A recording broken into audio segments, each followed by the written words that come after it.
City council, young people.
Style of boots are very consistent. I mean, I have a few of them.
I called, Chair Davis is on her way, so I will get us started. I call to order tonight's meeting of the Keizer Traffic Safety Bikeways Pedestrian Committee.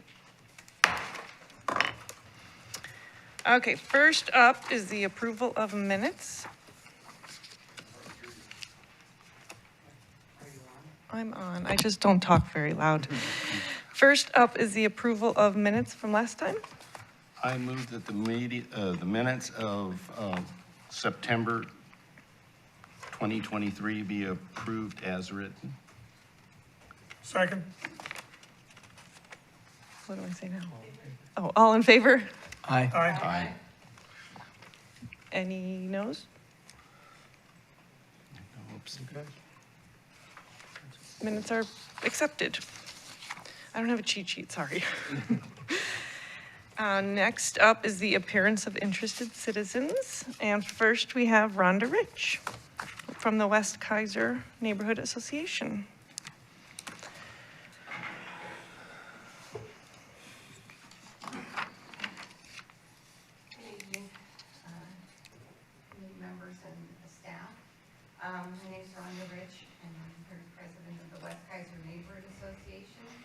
And I know that Carolyn Holman, Waiters, and I went to the Community Diversity Engagement Committee, and I know Tammy knows because she was there, and gave our testimonies, and we submitted them in writing too, and so those were in your packet. And so I hope you've had a chance to look over them. You know, we took some time to come up with the suggestions. But going over the traffic management program, I just kind of have this light, I guess, that an average resident, and we're talking about the process, and I understand there's really not much to be changed or said about the process, but I would like to mention this, that the average resident would not necessarily feel comfortable in doing a petition, going door to door in their neighborhood. So I think you kind of missed the opportunity of, I think the petition, and I understand the petition to get out and do some outreach to see what the neighborhood thinks and to see if it's a serious issue. But I think the petition, somebody could come to your meeting and say there's a problem, they get the application, they take the petition starts then. So what I'm suggesting is that the person, like say Clyde Creek was, Clyde Street was the last one. Okay, that person comes in, the city takes it upon themselves to determine how many houses they want to canvass. And a written petition goes out to every one of those residents. And that way, everybody gets something at their house. There's no confrontation at the door where people don't feel comfortable and trying to convince somebody that this is a problem. They get it, and maybe at the next committee meeting or within the next couple months, there's an opportunity for people to come in and sign the petition or mail it in. You can have just one signature on a petition. And that way, it gives you the opportunity to hear from other people. And I hear this at other committees too. We don't, you know, one person comes in, we just don't hear from anybody else. And I think that kind of draws the people in, and they can also testify, you know, well, yeah, I know it's speeding, my child almost got hit. You might hear more things than you probably want to, because when they sign in the petition, all they'd have to do is put their name on it. But that kind of gives an opportunity to give somebody, like I said, the average resident, and we are the people who see this happen, the speeding and the not stopping.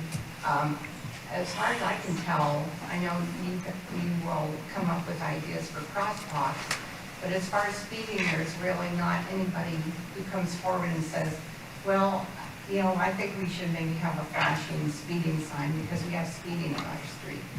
So I think you are leaning heavily on the neighborhood associations and the residents to come forward with a complaint, and it's a safety, they're safety issues, so they're important, so I just wanted to mention that, and, I hope there's still time to work on the process, and also, maybe get the police department more involved. It seems like the police are, actions on the police, is missing out of this program. To where I know that they go out, that they know that there's a problem, which Chief Tig knew that the Cummings was kind of a speedway there. So, whether they go out, you know, a street is identified, they go out and they do some education, to where they stop people and give them a warning, or they know that the police, I'm sure, know which streets are issues of speeding and unsafe. So, okay? Thank you, Rhonda. Oh, sorry. I was going to bring this up on the general committee member topics, but I saw in the paper this week, the city of Salem is putting on some online portal where people can go in and put concerns where they would like to see traffic calming. I don't know if our city could do something like that, where maybe combined with the neighborhood association feedback, or even a non-association member coming in and just bringing up an issue, that then we do some type of outreach to the neighbors in that vicinity, where then they could go into a online thing. Something that could be looked into. Okay. You're in charge now. All right. Council. Thank you, Madam Chair. So I am also on the Community Diversity Engagement Committee, and I was planning on giving a further report later. But since this came up, first of all, a couple things. Was our feedback included as part of the packet for tonight? From the community. Yeah, there was probably about 4 or 5 pages that were included there. Okay. So that was indeed part of your packet then. Okay, all right, it's there. So, and I'm going to give a sort of highlights version of that. But and then my other question is, this question came up as well. Where did that 75% policy come from? We were sort of told that that was sacrosanct and that we couldn't really mess with that. And so I'm wondering where that came from. Is that a state thing? Is that a city ordinance? Can you enlighten us a little bit further on that?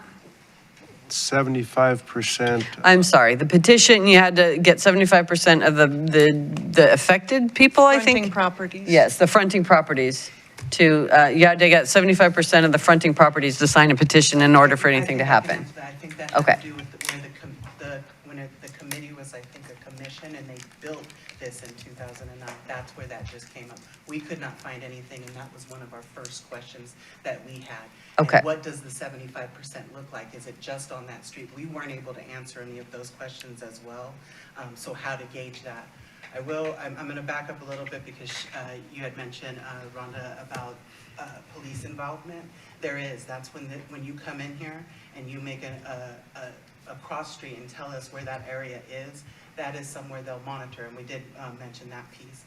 There's also statistics that I can ask for, and most likely is built when this package happens, if there is a change to be made. So I do believe their involvement is there. It might just be a little bit silent in the background, but I think what we're trying to do is make sure that Bill sees it first, because he has his hands on where the issues are in the city, and if he brings attention to it, it goes down those next aisles. I do believe there is not a clear way, and why I think this committee is trying to insert themselves to make sure that we're seeing progress on any submissions. Right now, I will say that Mr. Lawyer is taking care of most of those, so they don't. I am sorry, I didn't know my microphone was not on. Makes sense, thank you. I think that Mr. Lawyer is taking care of a lot of the areas that Public Works can go look at and at least make an assessment if it needs to go further. So I'm going to stop there and see if there was anything more that you had for us on that piece. No, again, I'll get to mine later when we do committee member input.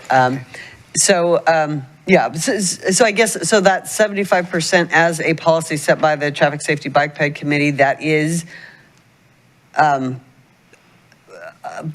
going to say negotiable, but I'd have to agree with that. okay, and it is kind of antiquated as far as the door-to-door kind of a thing, and, you know, what online might look like, as Mr. Blassie has pointed out and so forth. So if we could perhaps look at that requirement, again, it just as we go through this process, I think that would be the preference of the neighborhood associations as well as the Community Diversity Engagement Committee. But So do we, as this committee, have the authority to change that?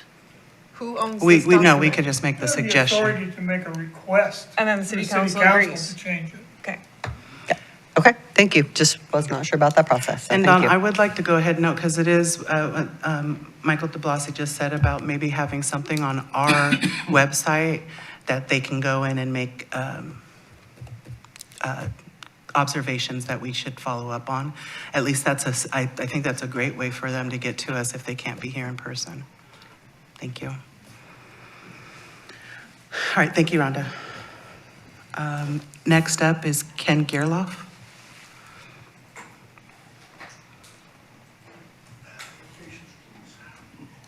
Of course.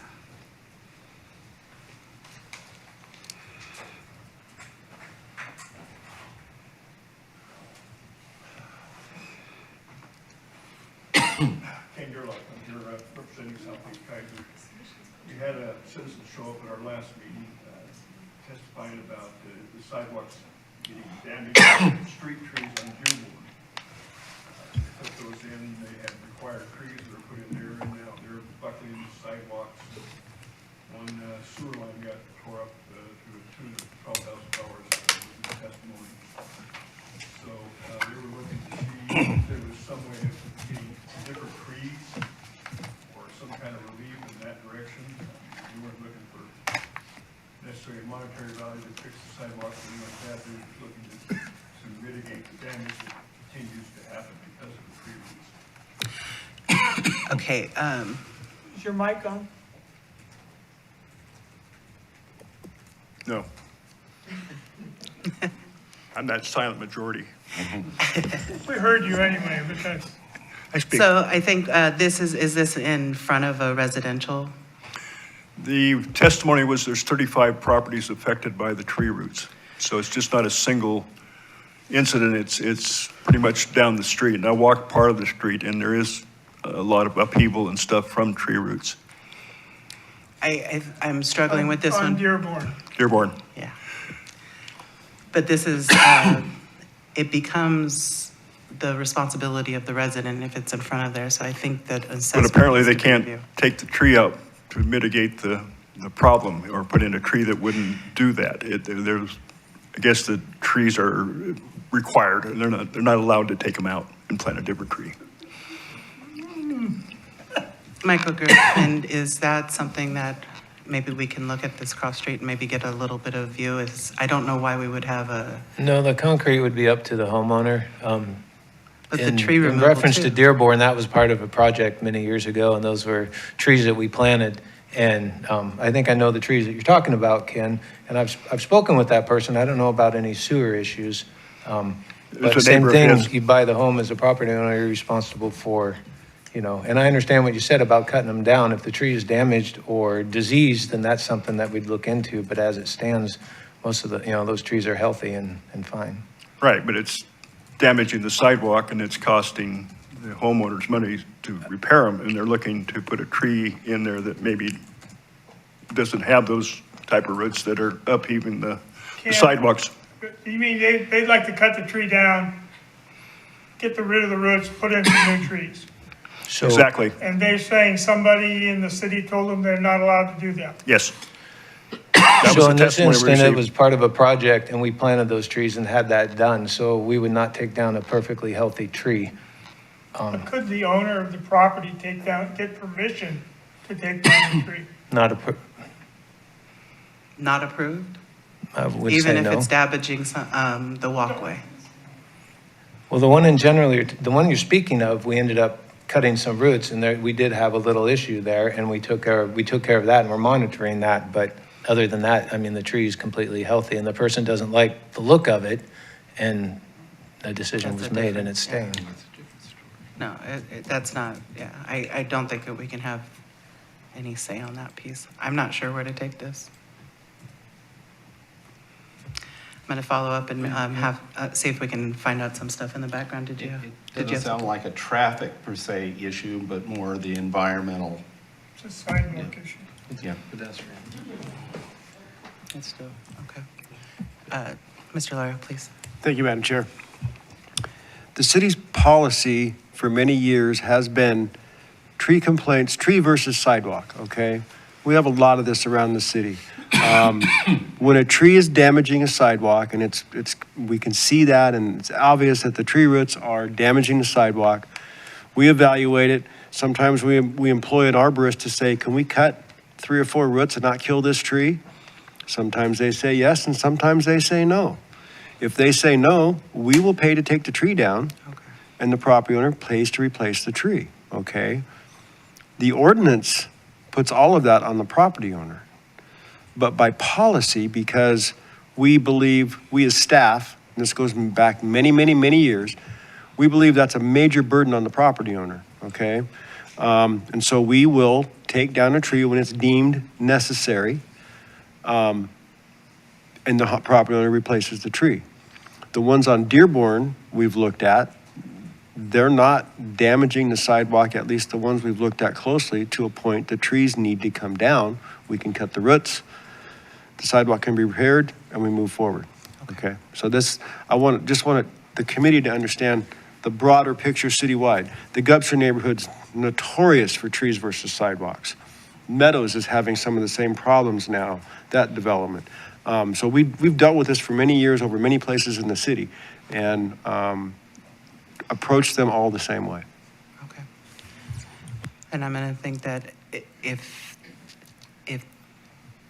the citizen believes that this is still an issue, I would take pictures and let's go ahead and get an email put together just so that Mr. Lawyer can reassess it one more time, because I'm hearing 2 different sides and I have no clue which one is right. I just know that the city has what they obviously have been dealing with for years and how they address it. The complainant said they did come out and cut the roots on the tree he's complaining about, but apparently he thinks it's the length of the street. He identified 35 properties. He thinks that the sidewalks are being damaged in in different increments, not necessary, to the point where it needs to be replaced yet, but he's seen more of it. If you would just have him send an email with pictures, at least we can start there. But at this point, the assessment by the city is saying that we're going to leave it as is. All right. All right, thank you, Ken. Thank you. This question is for Mr. Lawyer. When, for trees the city puts in near sidewalks, is there a policy of putting in, I've seen those root guards or root trainers where basically if a root is going to come towards the sidewalk, it has to go down before it can get. We haven't done that. We've used arborists and local experts to put together a list of street trees that are less prone to damage sidewalks, root structures that go down instead, more down before they go out than just out. I don't think there's a tree made that is not able to damage a sidewalk. But our street tree list and the ones we chose for Dearborn with that improvement project were ones that are less prone, and the root structures are more, they go deeper and less apt to damage the sidewalks. So we've never looked at any root barriers. Something we can do with future projects, but we haven't done that in the past. Thank you. Next, we have Jacqueline Green.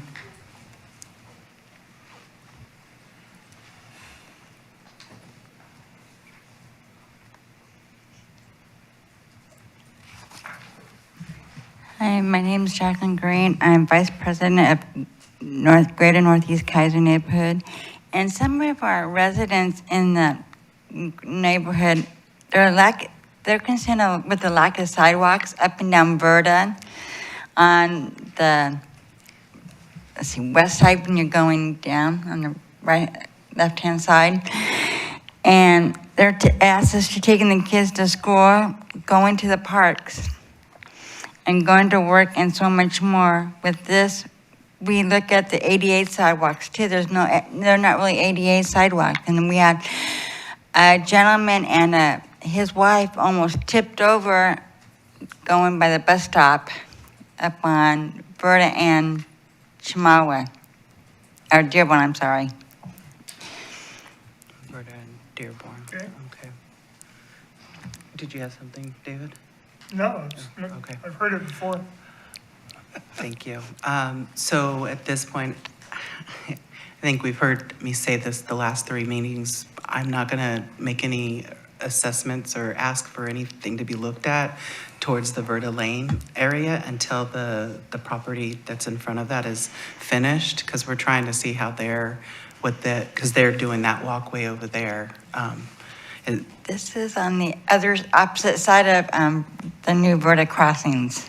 Right, so only one side has it, the other side doesn't at this time? Yes. I still can't, I'm not going to submit anything to have it And- reviewed because there's so 'Cause much construction happening We have out there people now. that use a lot of sidewalks and they use their mouth and either they have to steer with their mouth and stuff on it. And then Mike? there's on River Road down by the Jiffy Loop, there's that big dip in there and we almost seen people tip over on those. Yeah, that one was brought up last meeting, and we actually asked Mike to go take a look at it, and that is, again, the property owner will need to fix that area. So we have addressed, or at least made some type of contact, I hope. Mike, have you heard any follow-up, or does it work that way? We've just begun to look into it, and we haven't gone further than that, but it's on the list of things to do, so I do know the one that you're talking about. Yeah, we just seen that yesterday and today both and, with wheelchairs going down there, so I just wanted to bring it back up because it was like twice in 2 days is like bad. Yeah. We walk down River Road a lot. I think that, so that piece has definitely been looked at. As far as Verta Lane right now, until the property is finished right there, I don't want to, I can't make any You assessments on the or opposite judgment. side, okay. I mean, even on the opposite side, I mean, right now, we already have construction there, so for me to ask for them to assess the other side until we're already getting one Yeah. walkway, so I'm going to be happy with that at least first, before, Yeah. and we need to assess that to see how it's obstructing traffic before we can make the next request of safety. Okay? Okay, thank you. All right, thank you, Jacqueline. Jack. Tammy Coons?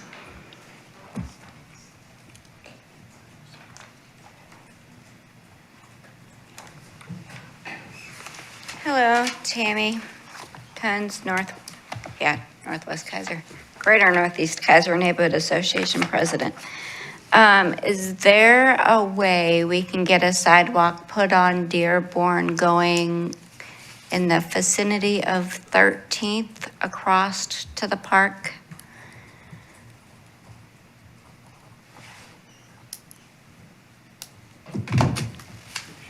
13th across from the park. Yeah, on Going up Dearborn, Dearborn headed to Claggett Creek Park. Jackie and I have literally seen like 5 families in the last 2 weeks almost get hit by cars trying to get across the street to the park. And it's the cheapest way I can think to help fix it is add a crosswalk. Yeah, we discussed that one too also, Tammy, a while ago, and that was, we're not going to be doing that. Unmanned crosswalk, unpersoned crosswalk, someone that's there to direct. It gives people a false sense of security, and that's not Okay. something that we do, so. All right, thank you. So you're talking about crossing Dearborn. Yeah, crossing from 13th on the left-hand side of the road going to the park. Michael, go ahead. So my bigger question is, where do we want people to cross then?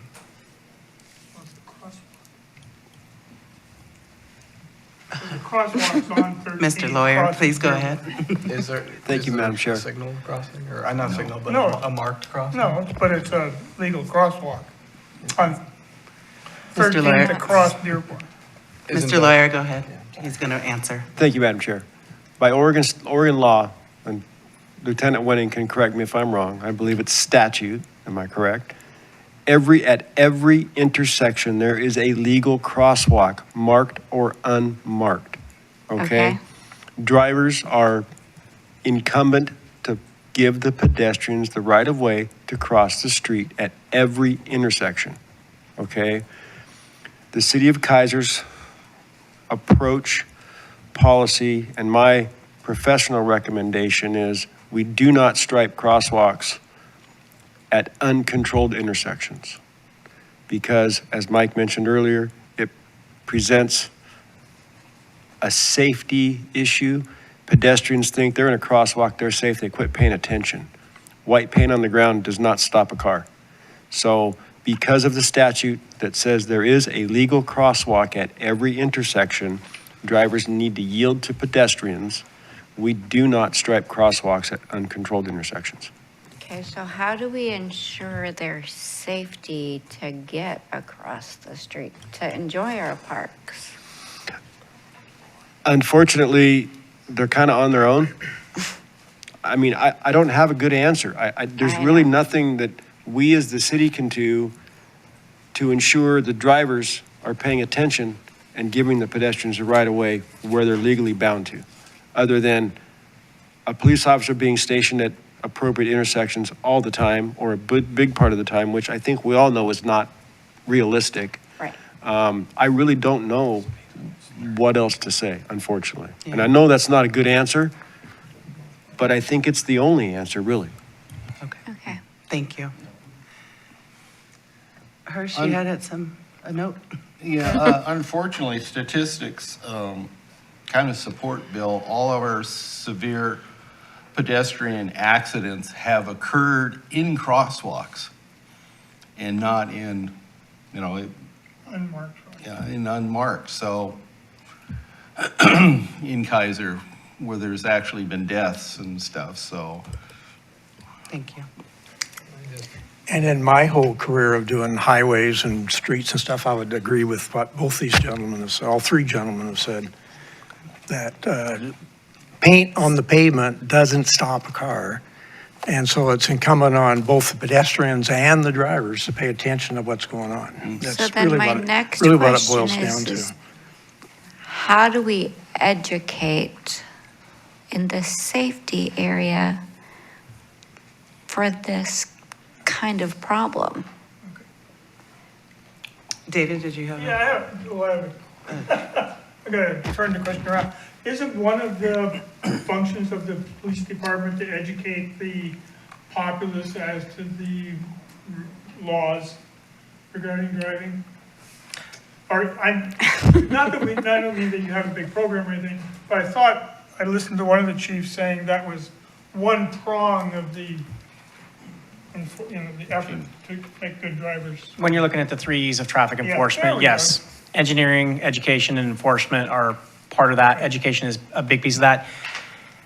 It starts with the children in the schools and the school programs, the safe routes to schools, things of that nature, teaching kids to look both ways. That's where it starts. It also starts in the home. We can put the information out there, but, and I'll give an example of Keizer Iris Fest Parade. We put that information out months in advance. The parade's been going on 60 plus years, and we still get people on parade day that do not read the news or they forget, and we still encounter those challenges. It's the same thing with educating the public in any aspect of the law. They have to, one, be willing to read it, digest it, and live by it. And if they don't, we're going to have those fatalities. We're going to have those serious physical injuries or those near misses. And unfortunately, being proactive with the education is a piece that we do quite frequently. We've used to write articles. It's Traffic Safety Watch, which was in the Keizer Times. But with the new medium of social media, now those educational pieces go out via Facebook, Instagram, Twitter, And we just did an analysis on our own, and I know this is a little off topic, but it's fascinating to me that when we did analytics on our social media posts, the posts that get the least amount of engagement are the educational posts when we talk about stop for school bus lights, don't run stop signs, slow down in neighborhoods. Those garner the least amount of engagement. It was number 3 or 4 on the list. It was the bottom of our list. And so we still do so, but it really is it is incumbent upon the individual to take their own safety in their own hands. Nobody's responsible for anybody else's safety. We can throw the education out there, but it really is up to them to make themselves safe. And we do, as Director Lawyer said, all intersections are marked or unmarked. And when we see that and we see the attempt of an individual to cross the roadway at those intersections and drivers fail, we stop. We stop those drivers, we educate them. If they're not, say, receptive to it, sometimes we issue citations to be more impactful by having a judge and inconveniencing and taxing their time to come into court to hear that really this is a safety issue. Okay. So. Thank you. Hirsch, go ahead. On the educational thing, I'm part of ODOT Traffic Safety, and they, with the new crossing laws in the state of Oregon, they have a program that they have started statewide. Fact is, we had a huge supply of the pamphlets that we were handing out at the various events, as well as Safe Routes to School here in Salem Keizer. They did a program at Forest Ridge with Walking with the Chief, and there was a whole discussion about walking across crosswalks. They did one last week at Bush Elementary. So there are some educational things that they're going, but at the state level, and as Lieutenant Winning said, at the kids level. And hopefully, we have the pamphlets on the laws, and we're handing those out at all of our events. And I know those are going out statewide. Okay. Michael, you had a follow-up? Yeah, so to what Hirsch was saying about, the accidents being at the intersections, we have to be careful that we don't confuse coincidence with causality. If we're not seeing all the records of what types of intersections these accidents were at, we can't just automatically say intersections are going to cause accidents. Right. And I totally agree that, the safety is on both, every user of the streets, pedestrian, bicyclist, Oh, I truck agree. driver. But I do feel like just because everyone, we all say that every intersection, is a crossing, someone's gonna be standing there, certainly looking, but, drivers, they get that road zombie, and they just, they don't see the pedestrian. I don't always see the pedestrian, and I'm looking out for him. So, so the pedestrian's either stuck standing there for a while, or if they're a kid, they may try to run across when they think they have a chance. So I do think there are steps that we can take. And I believe that, just putting it on the pedestrian really is an unfair disadvantage. Yeah, to the and I'm pedestrian. not saying put it all on the pedestrian. I really like Rhonda's idea of doing the same thing that Salem does, having a website where people can log in and say, this is my concern for this street or that street, and leaving their comments. It allows them to be heard at a much higher level than just our voices, Thank you. and maybe much more impactful. Thank you, Tammy. Matt Myers.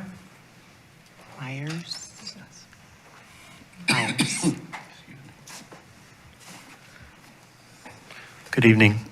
Hello. First, I'd like to thank the committee. After 32 years of working with volunteers, I just wanted to thank all of you for being part of this and helping make Keizer safer. native Oregonian, lived in Keizer now only 2 years, so I'm kind of a newbie here. But my issue is still the speed humps that I've requested on Berta Lane. I would say that earlier was mentioned the rule about 75% signatures are needed, and being 6'4", 225, when you knock on somebody's door, you're not always well received.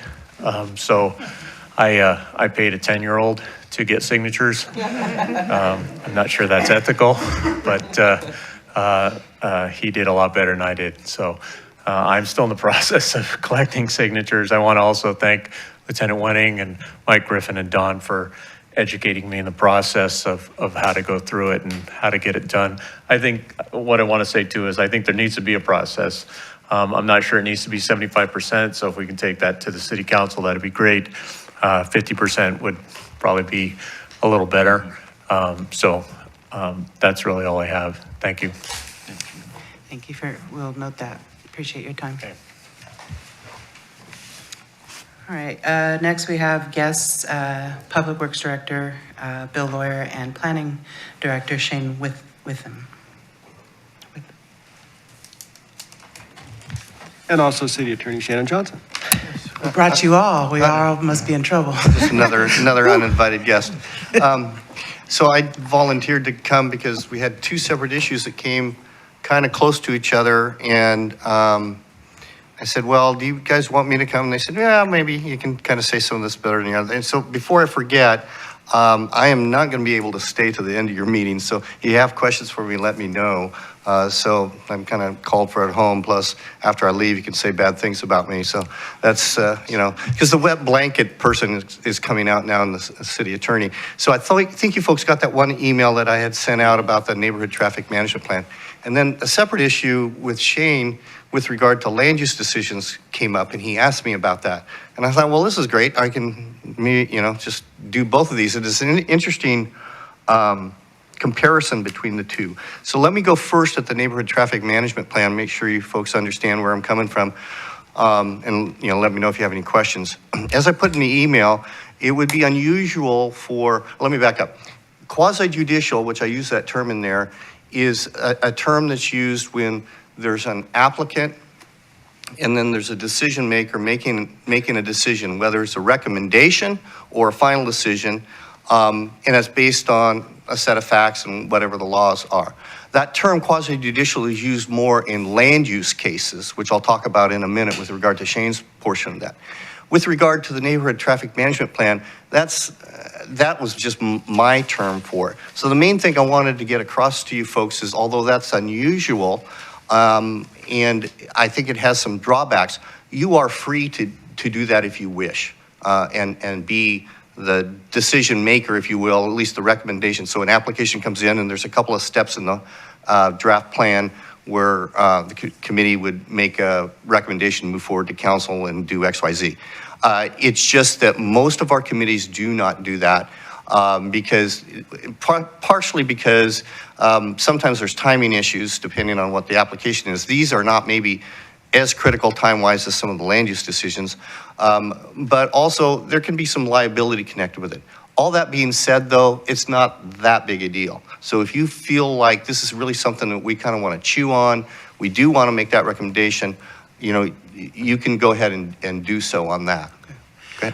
I think that we all are trying to find our place in this because it seems like it's just an older document. I do believe Director Lawyer is actually the person that is making sure that the money is spent the way it needs to be, and he's the one that can coordinate all of these. So I do believe he is the one that these should be put in front of. I don't have clear direction that's happening. So we just need to say, okay, hey, we have a submitted form, and here is where it's at in the process. Most of the time, Mike Griffin gives us that information as he's the one reporting back to Director Lawyer. So I do think that we just want to see it in writing how this should be. It's not that we want to be the end-all be-all. But Okay. we are getting, as you see, all of the people Right. coming in, and I can't answer them as far as status, and we do the best that we can, and it is not up to us to put the priority, because as far as I'm concerned, the whole city of Keizer is the priority, and I don't want to make sure one area is being addressed. I want to make sure what's most unsafe is being addressed. Right. So- And the priorities, you do have, in your purpose statement, there is, number 3 says proactively recommend traffic safety priorities for the city. So you do have a role there as between 2 different projects perhaps, or if you have a group of projects that you can weigh in at least with a recommendation. But the individual application, and a gentleman was just talking about Verda, and again, that's up to you, but from where I sit, that seems kind of more of a technical decision in terms of warrants and numbers. But if you feel like, hey, we want to hear the information from Bill or Mike about this, and then we want to weigh in with the recommendation to council, my little rub is on the specific project. If it was like priorities, well, that's clear in your purpose as between projects. But like, do that versus this, that would be okay. So, The document does lay out, though, that that's taken away from us. We don't have that control, because there's a whole scoring system within. So really, we're not prioritizing away, and that, at least that I'm understanding you're describing. okay, so I'm not aware of that part, Tammy. And so far, we've only had like one at a time come to us, which is why Right. we're able to do what we're doing. Right. Whereas if we had, let's say, 3 or 4 presented to us, we would just facilitate Public Works to gather the information, hear the complaints, Right. work through the process so that Mr. Lawyer has what he needs to score and make the assessments and determine the best place to Right. put that money. So, did you have something to add, Bill? Okay. And again, that you can decide, ultimately, of course, council has to approve this, but in terms of your recommendation on the neighborhood traffic management plan to council, you folks can decide to have a bigger role, a smaller role, only a role with regard to the priorities, which I had indicated. It's up to you. What I was saying, and I did want to reiterate, though, is that would be a little unusual for our committees to do that.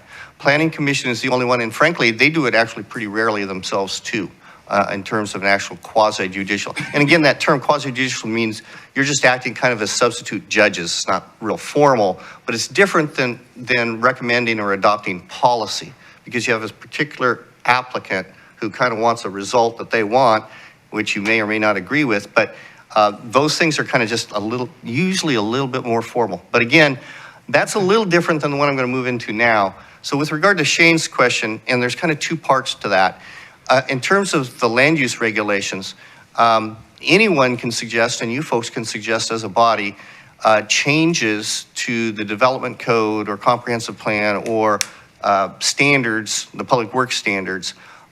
Those are policy questions, and although I don't know that you've taken a role like that in the past, you could if they're based on traffic safety issues.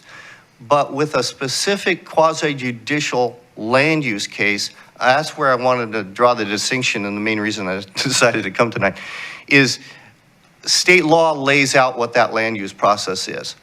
When an applicant submits an application, and I'm not talking about a building permit, by the way. The building permit is just a building permit. We really have a pretty limited latitude there. But if somebody comes in and says, I want to make a zone change to change this to residential because I want to put in apartments, which is what happened up in Verda, several years back now, that process has to go by state law, and we couldn't have a different body like you folks saying, well, we want to weigh in on what that should be. Because the applicant would be saying, well, wait a minute, my process is kind of with Shane, or sometimes with the Planning Commission in very narrow issues, or with the hearings officer. I have to go to 2 different bodies like that. So with that one, there's really not room, unfortunately, for you folks to play a role in that specific quasi-judicial land use case. If you want to look at the issues, so kind of in hindsight, which I know must be frustrating to you, because I know about both the Verda concerns as well as the apartment buildings on River Road, et cetera. So I kind of hate to be the one with the wet blanket here, but you do have an ability to say, well, okay, but the next time, maybe we should look at X, Y, Z. And I don't want to make more work for these guys, but that wouldn't be a concern from the city attorney's point of view. that would be a policy question. So if the standard is that you put a crosswalk at every, and I know Bill can talk about what they do in these instances and maybe give you some assurances that these things are being looked at. But if the standard for this development is to do X, and maybe there's good reason you need to revisit that and say, yeah, maybe we should look at changing that standard.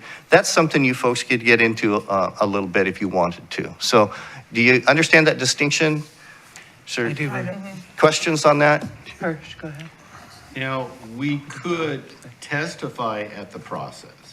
As I put in, well, actually, I don't remember if I sent you that email, but sorry, it's a lot of emails going around. You could only testify as an individual person Well, and not representing behalf the of committee. the committee. But you certainly could do so, yes. but as a neighborhood association, of course. Neighborhood association Yeah. is not considered a city committee, so neighborhood, like you folks are, or like community, diversity, et cetera, those kind of committees. Neighborhood association is kind of independent, although we recognize them. And so yes, they could testify. But you folks, unfortunately, could not testify unless you said, hey, this is a big enough deal to me. Personally, I will go and I will, but you should acknowledge the fact you're appearing individually and not as a representative of the committee. Rick, did you, Rick and Shannon, I think David. that part of this discussion came up last meeting when I raised the question about, we've had so many citizens come in talking about concerns. I can see just tonight. Apartments on Verda.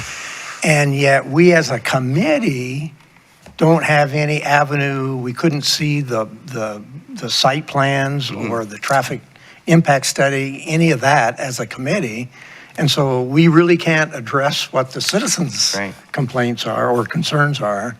And it's almost like we need to tell them, go talk to the city because we can't do anything about it. And I think this is an issue that has come up is Verda, as an example, is that a good place for a sidewalk? Well, it may be or may not be, but what we can't do is say, well, the developer, you need to build that sidewalk on the other side of the street. Back up. You folks can't necessarily in an active, if that was a land use decision instead of just a building permit, if you were around a few years ago when this came through, but you can say, well, I really don't like the way that happened. If we ever get something like that again, I'd like to see something different happen. I think that's That's the distinction I wanted to make. Yeah. And I'm sure staff isn't looking forward to the committee making a whole rash of like, well, we want you to do this or this, they do that. But from the city attorney's point of view, you do have the ability to do that. And I think, there are several of us that were here back when the apartments on Verda started getting built. We were not given the option, nor were we told where we could. So that's kind of why we go to the plan. We keep an eye on the planning director or planning committee's meetings because we don't know where we can help out and maybe make suggestions. And now here, fast forward to where we're at, these apartments are about up. I have to hold off citizens and say, I can't do anything until I see that there is a issue. Yeah. So now that's kind of, we're in a holding pattern right now. And Shane can talk to you about how that might work in terms of getting notice of what's going on or how you can get input back. But the main point is that if it was like an actual pending land use case, at that time, that would be beyond awkward to try to do that on that one. But you could say, hey, why is this? And I think folks, they can give you some explanations on why things were done. But I wanted to come in person and let you know that so that Shane and Bill weren't stuck with trying to explain that. So I appreciate that. I think we are too trying to find our footing and where we belong and trying to help making sure that the priorities that the citizens are bringing to us are definitely being tracked. And I'm thinking of all kinds of different things of how we can do that this year. And I think me and Director Lawyer and Director Wintham should talk a little bit more of how I can make sure the committee knows where they can help out and assist when new items arrive. Deal? Do we have any more? David, did you want to chime in? Shane, let me this committee, And you too? basically our whole ability to do anything involves them making recommendations or suggestions to the city council, and they're the body that makes the decision. So even if we sent something, say, we want crosswalks at every intersection in Keizer, and we all vote, or most of us vote for that, it's still just a recommendation. Right. And doesn't carry any more weight than that. It's So still on record. We're not a decision-making But it's still body. on record. That's the big thing that we can do is we But- put it on record. But and we can note. make recommendations regarding city policies, Yes. plans, whatever. Right. Right. So the distinction, David, there is perfect. So if you say to the city, we think you should put, I mean, it's a crazy one, but I'll use Yeah, it, I know. crosswalks, mark crosswalks everywhere as a policy, and you vote on that, and it goes to council, and council can say yay or nay or whatever. But what you really shouldn't be doing is, we have a pending land use case, and you folks say, I want this case to have the developer install these when this is built. That would be inappropriate, because then you'd be delving into the actual land use Specific, yeah. case. But we're So, not, yeah, we don't tell anybody what to do. well, what I mean is even that last one, even as a recommendation though, you'd be kind of stepping into a quasi-judicial land use case if it was an actual land use case for a zone change or partition or But if we subdivision. did something it like before the. Yes. I mean, if we did it, say, okay, we don't want any more 4-lane streets added to the city of Keizer. Whatever. In the future. So that has nothing to do, that's just a Right. policy.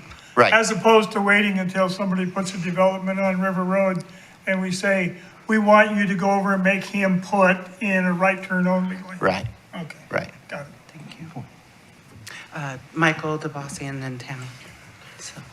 So Hirsch has brought this instance up before. The in the corner of Chamawa and River Road, that development by Jersey Mike's. We've talked about how the bike locking area would be better if it was in a different spot. Oh. If we told planning commission, planning department, hey, you know, we see this going in, and could we get the bike locking area on this side of the building versus that side? It was gonna go in anyway. It's not like we're asking for twice as many. It's technically, you know, affecting the development. Does that count as a land use decision? Yeah, it's a little tougher question because it seems so minor in a way. I mean, technically, it doesn't make much difference between that and like an overall, we think you need to put in a full traffic signal while that decision's going on. In the building permits, and by the way, both of those developments are building permit decisions only.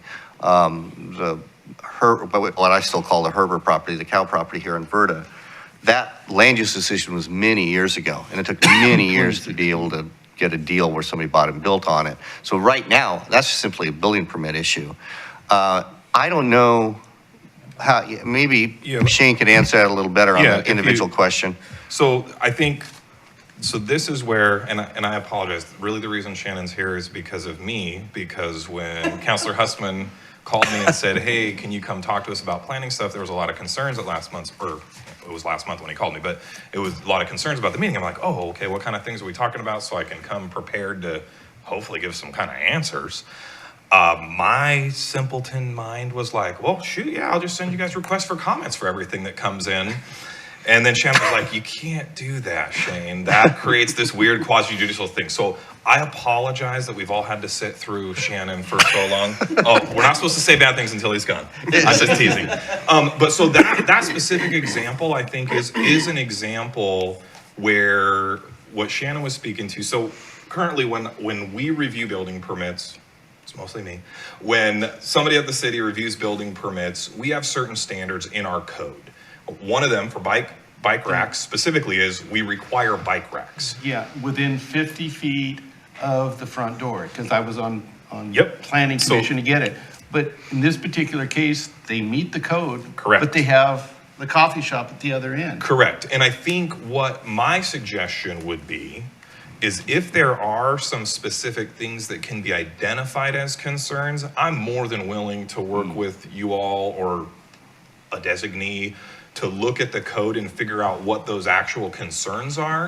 Because I think what would make sense in that case is the current code language, and this is where I would be very hard pressed to deny a building permit or to condition a building permit if I have nothing to hang my hat on. There's kind of at the state level, there's this thing with the goal posting rule. You're not supposed to move the goalpost, which you're not supposed to move the standard of which an application is made under and change the rules on people. So it's pretty strictly code administration, but I think that actually could be a helpful input from a committee like yours if there are some specific items that are like, hey, let's revisit that specific language. And then that would be something that, now that process is a legislative process that goes through the Planning Commission. That is what the Planning Commission does when we amend our development code, which I'm talking to former planning commissioners, so you guys clearly know. But you know, that's kind of one of the processes that Planning Commission would do. So that might be an appropriate thing, and Shannon, correct me if I'm wrong, but I think it could be an appropriate thing where if Traffic Safety Committee were to look at a section of our code and say, hey, we've got some suggestions that we'd like to make for the Planning Commission to consider, I think that would be the pathway to do that. In a more broad sense. Yeah. Rather than a specific site sense, you mean? Yeah. Yeah. So, I mean, so I don't know if that's helpful, but that is one of the challenges where we'll review developments based on what the standards are in place. And that was the other thing. Like, I wasn't real sure on what all the questions are, but I was hoping to just kind of have that conversation with y'all. And if there are things that I can answer, I'm happy to do it. But yeah. Go ahead, Hirsch. This is case specific. There is a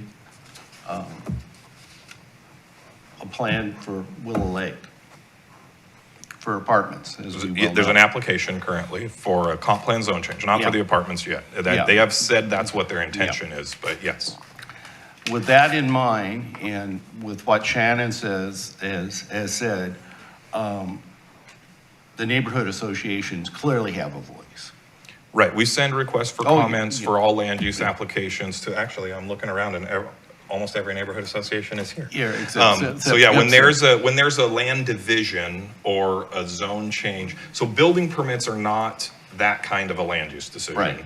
But with that one on Willow Lake, there's a person that My made an question application. is, as a neighborhood association, we don't always have the traffic expertise.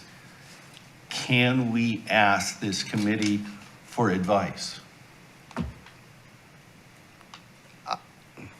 On a specific application, I would not think that'd be a good idea. Okay, Yeah.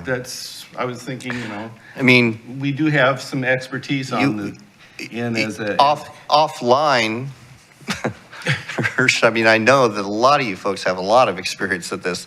Some unofficial offline, but as a committee, no, that's that was kind of the main message here is that Okay, you folks would be I wanted then to clarify weighing that. in on a specific issue that's going to be before the city at either hearings officer, council, or planning commission level, and that's something that we would want to avoid.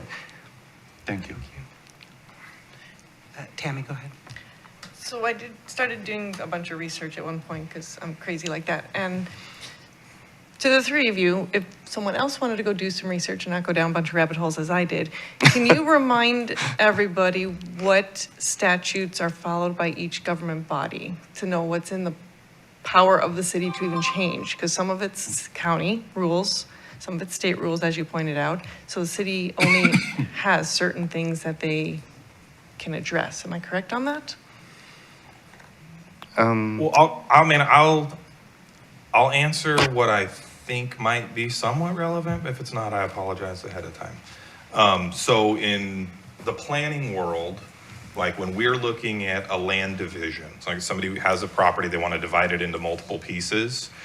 the governing document that I review that they make an application under is the Keizer Development Code, which is like this big 500-page document, right? There's a bunch of different sections, but we have standards for lot sizes and how properties get access and that they need to be accessed, that they get served with utilities, those kinds of things. One of the pieces with land use is there's a few Supreme Court decisions that were driven by cities asking for more than they could. And so Nolan and Dolan specifically are two big, huge, like landmark Supreme Court decisions that all planning people know about. Probably I should know more than I do.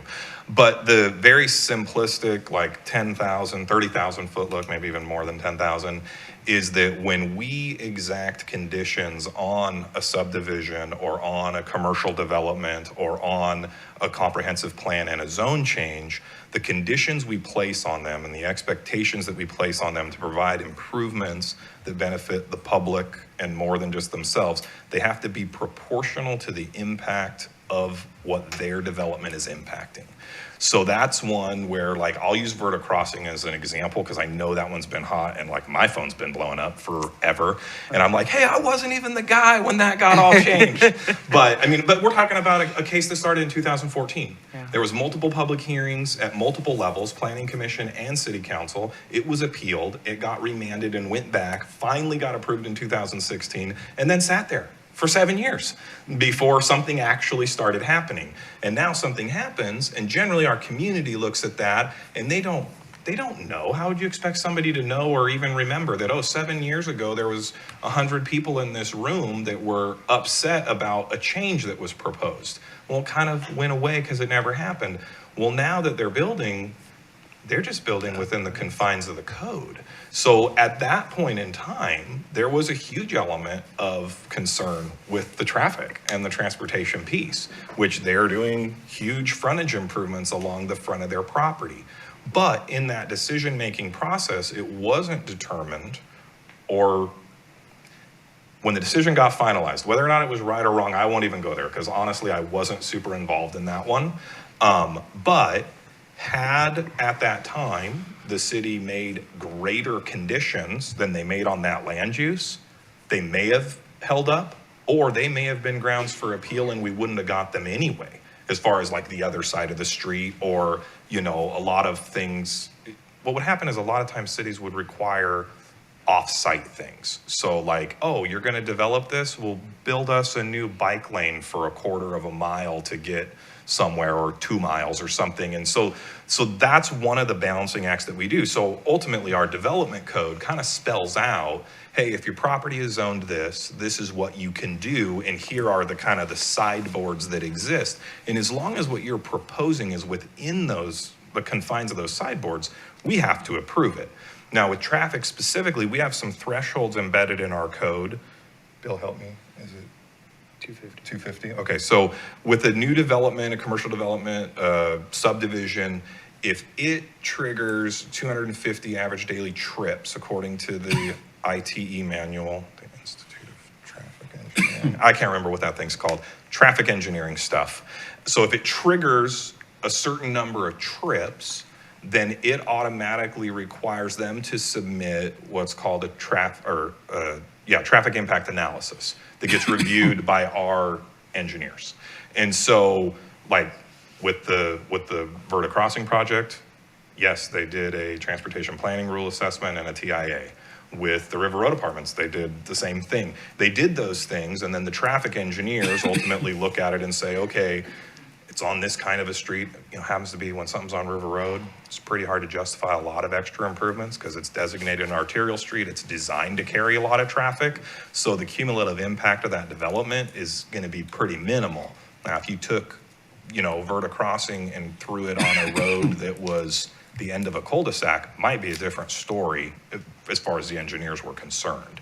So I don't know if that helps, Tammy, with your question, but generally my world is going to be governed by that development code, and it's going to be fairly limited, well, pretty much almost 100% limited to what's on their private property. And then the public improvements, so the street that's being improved, my code has some connections to it where it says, it's not my code, it's the city code.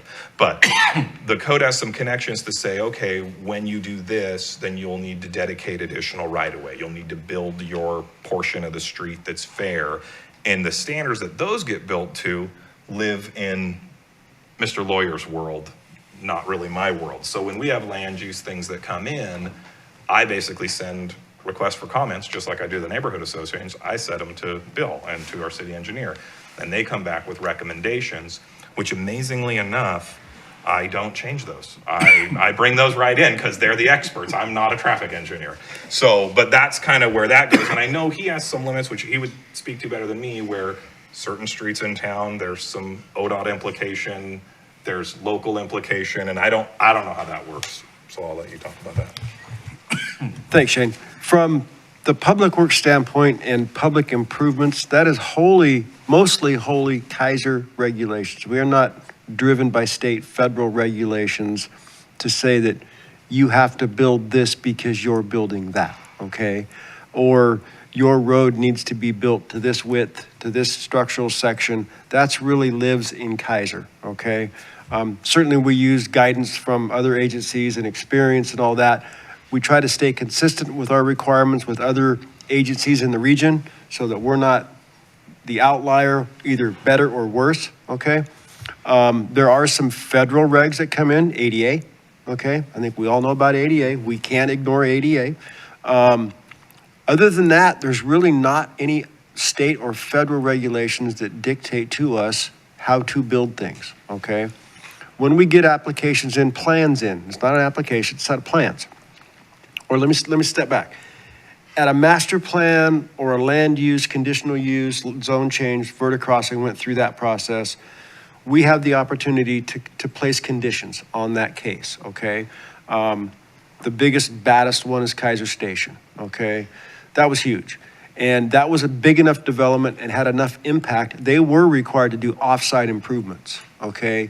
If you remember the additional turn lane that was added at River Road in Lock Haven for southbound River Road traffic, that was driven by Keizer Station. They paid to do that, okay?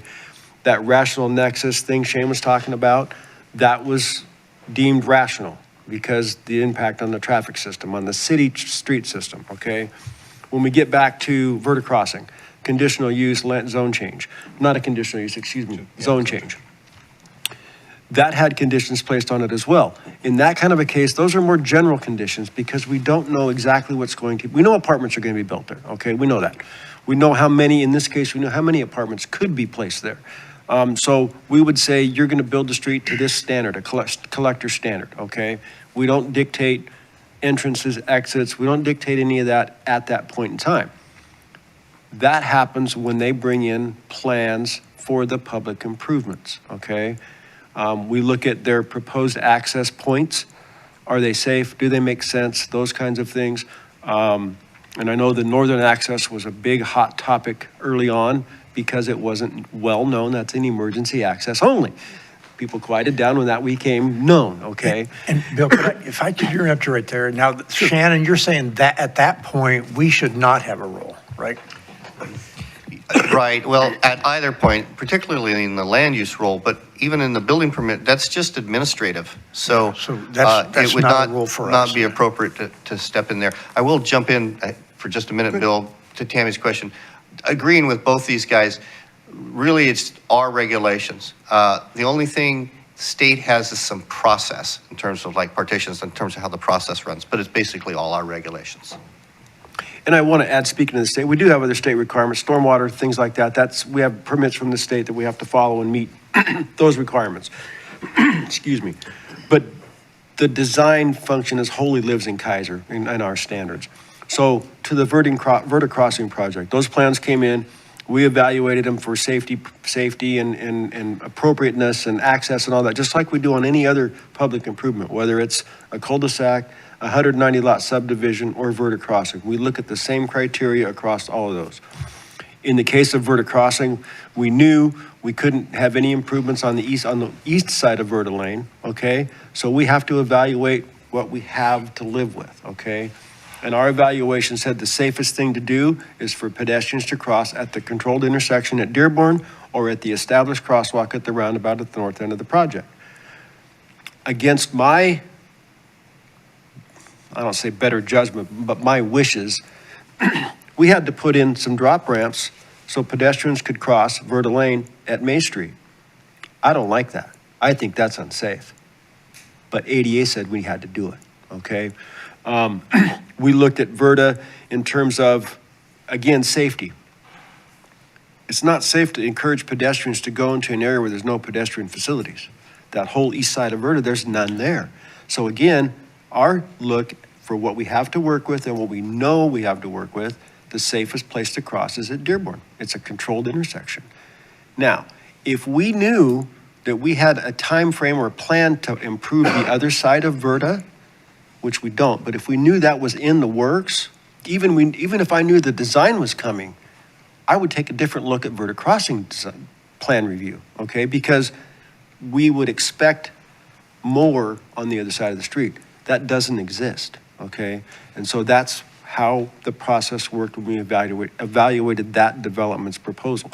And that process isn't any different on any other public improvements that we look at. We use the same criteria. In a lot of cases, a lot of the criteria is simple to deal with because there's really nothing there, if you know what I mean. Not that there's nothing there, but you understand what I'm saying. And we do that on all of our projects, no matter if it's, well, Cherry Avenue. We just repaved Cherry Avenue and updated the ADA ramps on Cherry Avenue because the federal government says we have to. We added, against my better wishes, we added some drop ramps so pedestrians can cross Cherry Avenue at an intersection where there's not a crosswalk. Again, I think that's unsafe. I don't like it, but we have to do it. So does that help? Does that answer your question? Yeah, Okay. it definitely does to all three of you, thank you. Michael DeBosse, So and then David. where I've brought up before, and I think it's relevant here too for Verta Crossing, is not where what we're imposing on a developer. You know, clearly they're going to have to put some frontage improvements because it's part of their development. We've heard people talk about, you know, there's apartments coming in, there's going to be kids going to school, going to be crossing. So I hear what you're saying, like, you know, you've got your controlled intersection at Dearborn, but people are people and they're going to be crossing at Main. And I guess where I would like to see our input is on things that the city's doing when it's coming to touching asphalt. And in that case, you had the decision was in 2016. 7 years later, they finally started breaking ground. Could we have reserved money for a signalized or you know, push button crossing there for the kids that we know are going to be crossing to go into school? And again, you were saying it's an unsafe thing. Again, speed limits too. Are we looking at the speed limits? So I feel like there are multiple things that are within the city's jurisdiction that don't put burdens on the developer in a development, that maybe we could be getting more input from our committee and sharing the input from the public that gets filtered to public works. We can relay that. We relay that to the city council if we want. But I'm saying, like, I mean, at some point in the past, we could have. yeah, past is past. I will say that potential is there to set aside money for future projects. Yes, that potential exists. That affects current projects and the ability to build projects. But the potential is there, yes. That's a short answer.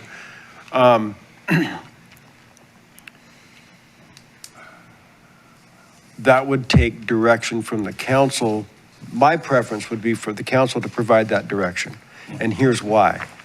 I have a responsibility as the Public Works Director to spend the public's money to the most efficient and economical fashion, okay?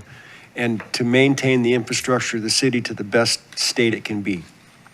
My focus in the street fund is to resurface streets, okay? Because if we don't stay on resurfacing streets, they're gonna fall apart and we're gonna have problems. If the council wants to direct me to change my priorities to build a new street or to build the east side of Verda Lane between Dearborn and Shamawa, that's fine. Give me that priority, give me that direction. Until I receive that direction, I'm proceeding as I have been for the last 10 or 12 years, okay? That's a variable thing, okay? And I have presented things, the rapid flashing beacon on Shamawa Road, okay? That came from me. That came from a citizen phone call to me, wanting another crosswalk is where it started, at Bailey Road, by the way. Yes. And I asked her where she was going. Well, she was going to the Heritage Center. But she wanted to cross at Bailey, not at Rickman. Yeah. So from that discussion, I decided that that made sense to put a beacon there. And I presented that during the budget process. The city council supported that, and away we went, okay? I do have some flexibility there. And so we have some flexibility built in the street fund so we can do some things like that. But when it comes to bigger, potentially, like a flashing beacon on Verda Lane, okay? I think you all hear me loud and clear. I don't support that right now. I don't support sending pedestrians into an area there's no pedestrian facilities. And there are none on the east side of Verda Lane from there to the school. So that's me, both personally and professionally. I don't support it. If I'm directed otherwise, we'll build it. We'll do that, okay? But that's where that would take a recommendation from the committee to the council, then to staff. Make sense? Right, and if I could, that's the thing that I wanted to emphasize. When Bill said that needs to come from the council, he's correct. That would have to come from the council. There's no reason you couldn't recommend it to the council. So I just want to make sure you are aware of that. And that's part of the purpose in terms of priority of traffic safety, I think, traffic priorities. And the other thing I wanted to mention too, and Shane mentioned that these developments when required provide transportation or traffic impact analysis, okay? And they are reviewed, everyone's reviewed. We question them, we challenge them when appropriate. It doesn't happen very often.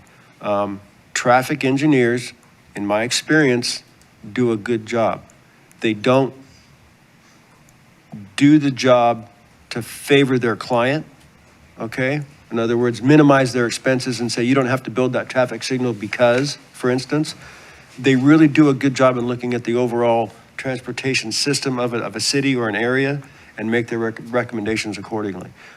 There's been very few times in my experience where we have challenged a traffic engineer's impact analysis to a point that they had to change it. They've revised them and they've made some revisions, but I've not seen one yet that had to really, I'll say, change. And that's a good thing because I can't think of the word, my suspicious nature, the suspicious part of me with developers is they want to save money and make as much as they can. And there's nothing wrong with that. That's the business. That's the way it is. So I look at those reports as though the developers, consultants, the engineers are trying to get things built for their client as cheap as possible, okay? And the requirements as minimal as possible. But what I have learned with traffic engineers and the traffic impact analysis is that my suspicious side doesn't need to be in there because they do a good job of looking at things holistically and not just to favor their client. So. Okay, guys. Just one, the budget committee, David and I both been members of that. Mm-hmm. That is another place that we can make suggestions. Absolutely, absolutely. And this last go around, there were a lot of traffic safety suggestions. And I'll tell the committee and Mr. Yurloff hear this loud and clear, because I know you'll be asking me. The city council directed that we install flashing speed signs on Alder at the Brooks intersection, okay? And I erred in not asking the city council in this fiscal year or next fiscal year. I need to go back to council and get direction because it wasn't clear to me. I think Mr. Yurloff's expecting them right now, and rightfully so in some respects. But I did not get the council's priority on that. So I need to go back and get that before I move forward. So that's another budget thing that, a lot of this comes through the budget process. Yeah. This one wasn't through the budget process.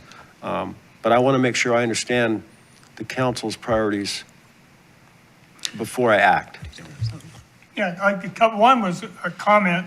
We've talked about more as a group, the formal relationship with people going through the city. Basically, my thought was, we go through the city council.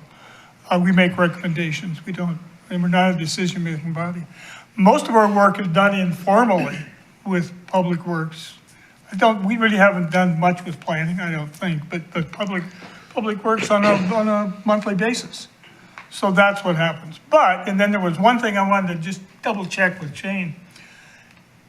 If we, as a group, decided we thought sidewalks should, and I'm just making this up, sidewalks should be bigger.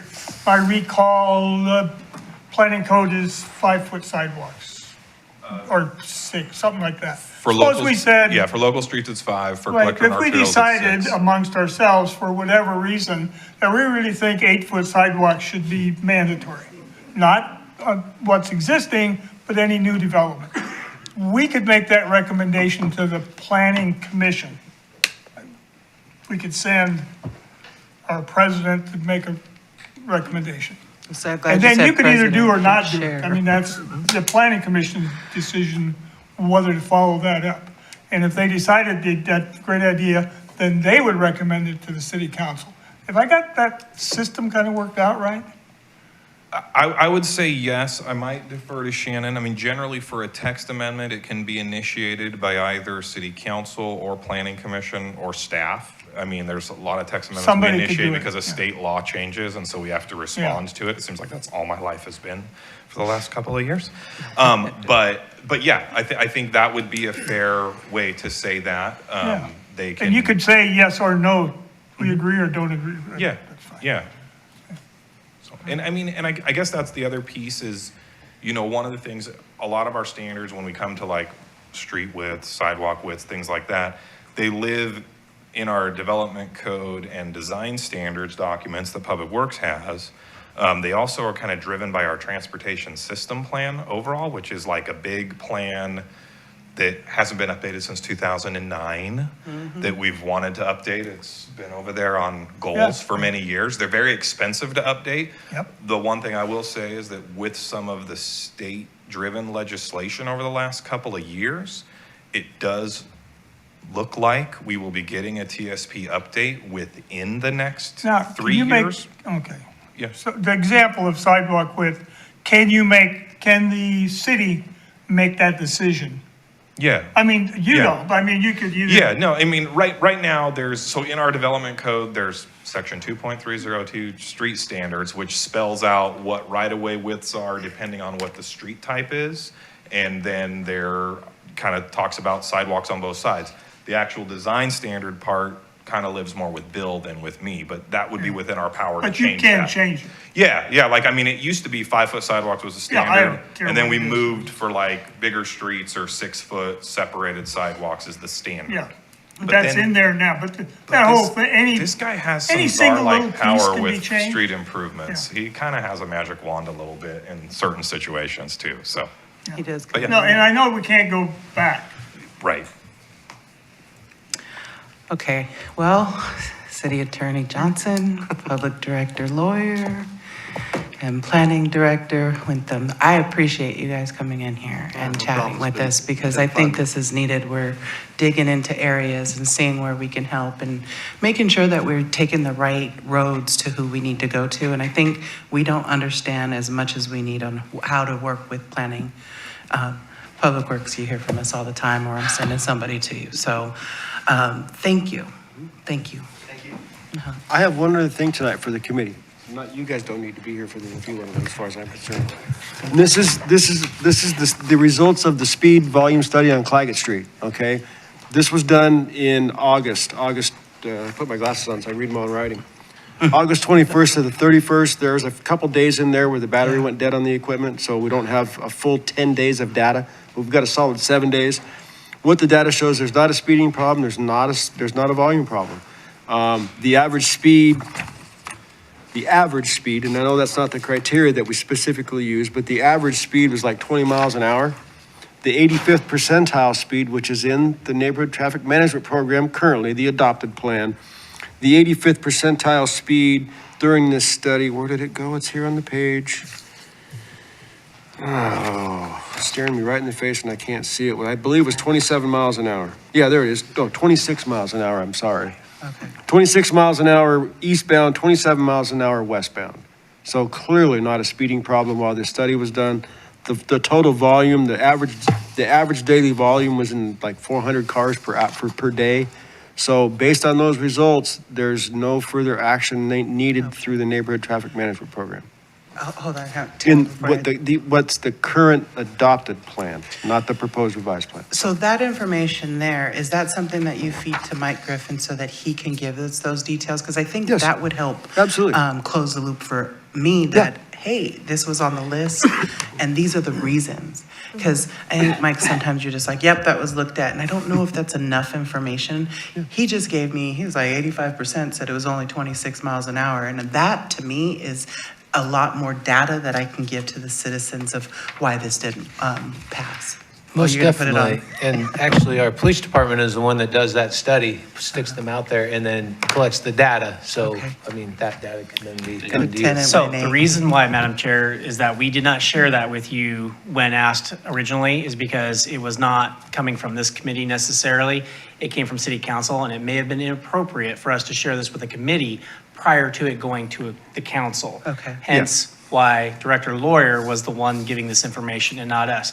We knew this information the day I pulled not I personally, but Right. my department, my officers pulled the data down, looked at it, and realized there's not an issue.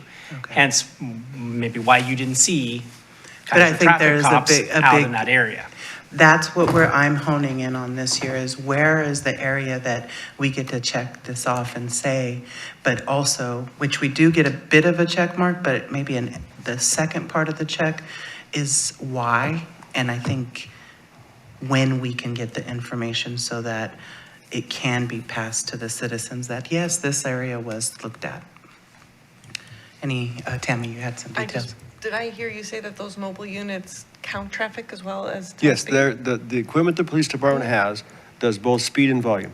And it contains that information, that's how you can come back with this Yeah. report? Okay. And I brought with me tonight, I think, 3 pages, 4 pages. It's a 45-page document. No, I don't want to see it, I was just, No, that caught my ear. what I'm getting at is it breaks down the data very, very, very detailed, Mm-hmm. okay? By hour, literally for 10 days. Speed, count, direction, all that. So I just picked, not the highlights, but the results, okay? But certainly something I can send, Mike can bring to you, that's not a problem. I approached this one a little bit differently, like Lieutenant Wenning said, because this really, for me, started more at the city council during your committee's report to the council. And we had heard this, Mike brought this to me, and we had already initiated the study at that point, okay? Which is what I meant, what I said to the council. So because of just the process this one followed, that's why, and I knew I was coming tonight, that's why I brought it here tonight. But certainly in the future, it's something Mike can bring to you, not a problem. I mean, if I can read it, he can read it. Well, I don't want to step on any toes, so if it needed to go through council before it came to No, us, not at that- all. And in the future, unless it's something directed by council outside of the committee, then there's no reason it can't come right to the committee. If it starts here, it could come right back here, absolutely. And Fantastic. if it goes through the neighborhood traffic management program process, then yes, it would come here before council by all means, absolutely. Fantastic. So, Madam Chair, the one thing I would caution, though, too, is that a lot of staff time is dictated or directed from the council, not from committees. So we would have to start here, then Councilor Reed would have to, with her Well- cohorts, then direct us to do these studies. We have in the past kind of sometimes bucked that system and actually gone out and done something. But typically that's because we already are addressing it through our citizen complaints that come directly to the police department. And it was just hand in hand with the committee and our citizens that were reaching out outside of this committee. You're right. And I do believe, I think I was the one that was at the city council that we had asked for this to be reviewed. And I just think it's a timing thing and when do we follow up and maybe a better tracking system to to look at that. But that's this for this committee to figure out. And I think too, once you get the neighborhood traffic management program updated and finalized, that'll help a lot too, because that'll be a guiding program for the committee to direct residents, neighborhood associations to follow. And then it's outlined, the process is outlined, and we're not in this limbo area anymore.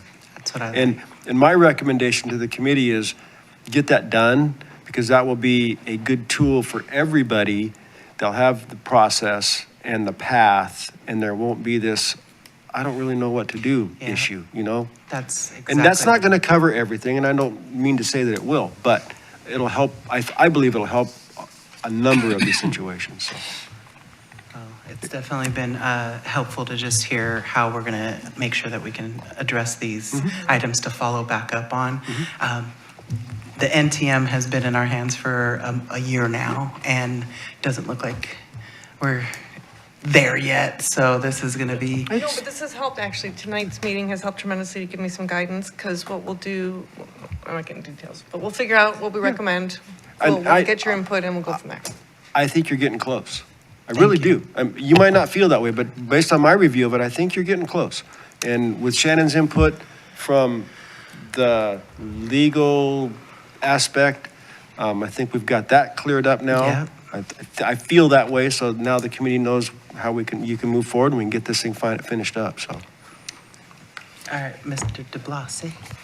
I would just say, connected to it, Claggett, but I think for me, universally, residential streets, I think should be marked as 20, and of course engineered to encourage that speed limit. So while it's great that 50% are doing 20-ish,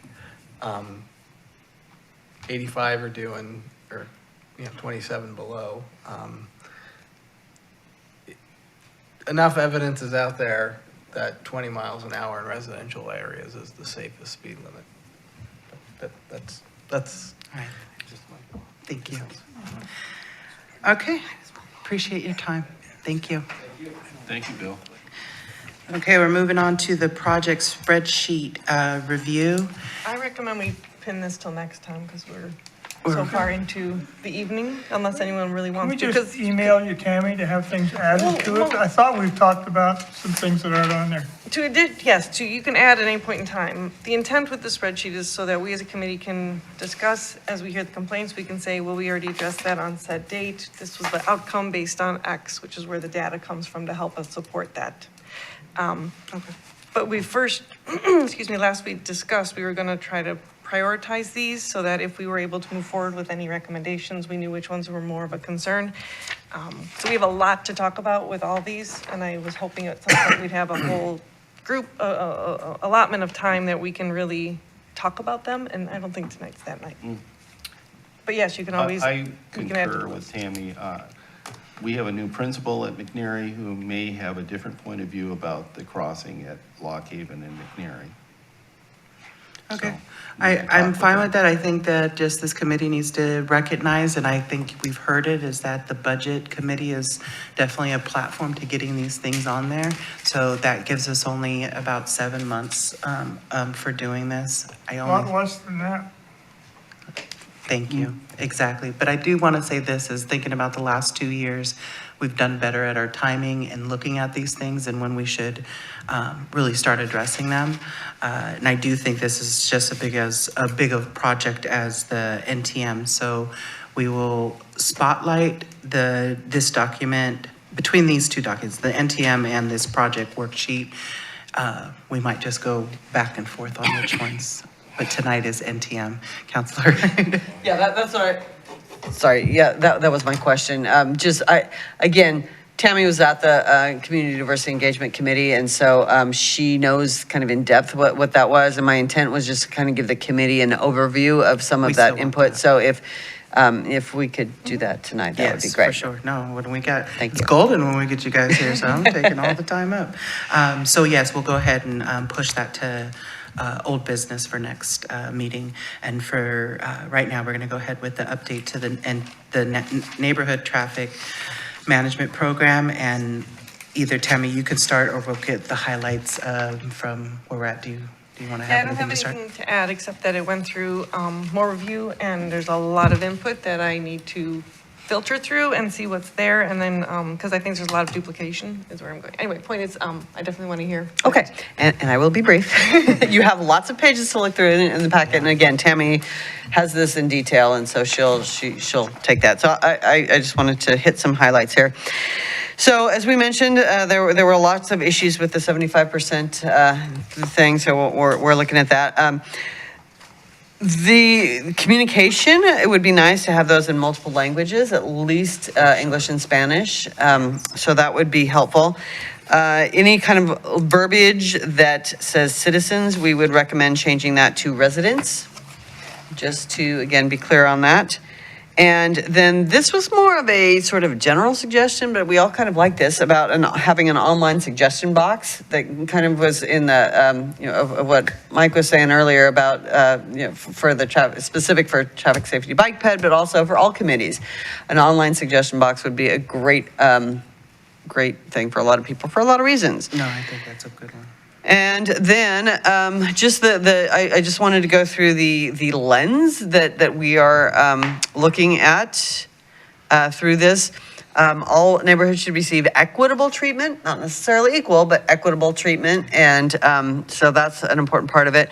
Looking at the modes of transportation to assure that they are equitable. Approve the process. The approval process should have an equitable percentage of respondents for businesses, homeowners, and tenants. Again, that's very specific to projects and so forth and the location. But just to say we have to have this many people may not make a lot of sense as a blanket statement. Right. Maybe a percentage of the businesses, or just kind of looking at that as a whole. That ties into that 75% that we keep bringing up. So yeah, but even So just looking at that holistically, that rather than just having a general thing. I don't know what that means. And then resource allocation and budget is based on neighborhood populations. However, that also needs to take in consideration the use. So just to say all, neighborhoods should have this amount of consideration, so forth, doesn't necessarily make sense if we are looking at higher used, whether it's arterials or streets or whatever. So just looking at that by population is only a piece of that puzzle. We want to be able to look at the whole needs of it instead of just the population. I like that. So those are some things that the highlights. Well, we thank the committee for looking at this. We're trying to get all eyes on it and just making sure that it gets to a point where we're all happy with it and it's easy for everybody to submit, review, and follow through. Michael, did you have some details to add? I just had a question. Did we ever come to a conclusion on when you have an apartment building? Oh, the question was, do the apartment residents, and that kind of ties in with your question, I wonder. I think we're going to need to look into this a little bit more, but right now we said if you're not a property owner, you don't have a say, really? Yes, correct. For example, all the people in a region could want something, could be several hundred of them, and you could have two property owners say no. And the current, I don't know, there's a bunch of people with the attitude those property owners are mini gods of some sort that get to run the way the city operates, as opposed to the fact that the citizens in the city elect the city council and so on. Yeah. So never mind. So, I mean, at this point, I think that where it's pointing is still sitting with the resident has to be a property owner of what it's. There's no reason for that. I mean, I've been on governments where we changed that specifically back in the 60s to get away from the owners get to rule everything in the city and the people who live there don't get any say in it. There's no reason for that. So it's entirely legitimate to have all the people that live on a street decide what the street's going to look like. Yeah, I think clear I mean, way make a back when recommendation to what the streets. we like. first started talking about this, I raised that point, that Yeah. we're talking about a traffic plan. And so it ought to, everybody that uses the traffic system ought to have equal say in it, not just the owner of a 300-unit apartment house. Yeah, the rich people. I don't Go ahead, remember Tammy. who actually gave us that directive. Maybe came from Public Works. I know someone answered the question is where I'm trying to It get. was go. in the old plan. No, It is, but we had this defining- conversation and we're trying to remember what we landed that it was the property owner, but How did we, I missed that. That's what I can't remember, but do you remember? Well, in talking about it, and we're still talking about it, of course, and this is ongoing, but speaking with Bill and whatnot, right now, currently, as a property owner, you have the signatures that go out when you go petition door to door. You're the property owner, you sign that, yeah, I think there's a speeding issue, so I'll sign my name. So it ties to that property owner. So looking at apartments, and this is a kind of a new thing, and we're redoing this, but looking at it, we took that same thing and went, well, you have an apartment complex of 300 people, is that 300 votes? Yeah. Well, that's where we're at, and that's what Bill and I were discussing, and And that's And- where I was going to suggest is should we go to council and ask for a clear directive on how we're approaching these because we're getting more apartments. And on the same note, as we approach a single house, do we need to confirm they're the owner or as the tenant, are they allowed to make that great decision? questions. Well, think and that the other piece is that these apartment owners, like the ones we're talking about who are building now, they don't live in Keizer. No, they don't. In fact, most of the property So- owners of the apartment buildings and businesses don't live in Keizer at all, So it also heard. or even Oregon. So Dave, it why also should depends we- on where you're talking, what are you talking about? Are you talking about some speed bumps way down the street from the people affecting the apartment complex? And that counts as 300 people for these speed bumps that aren't anywhere near where they are? And that's the flip side to that, so. But I think that we can look at this a little bit different, and I think it's because the equity committee, is that right?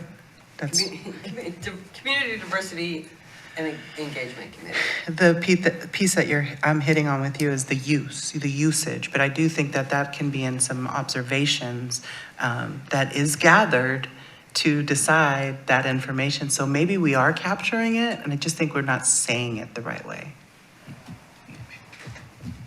Something to think about. Do you understand what I'm saying? I don't. Okay, what I'm saying is, they do a plan. We know that when they went and looked, and they did 10 days worth of observation, they found that information of there was this many people going through there. So we're giving that data. I think maybe the verbiage of how it's being said might just need to be changed.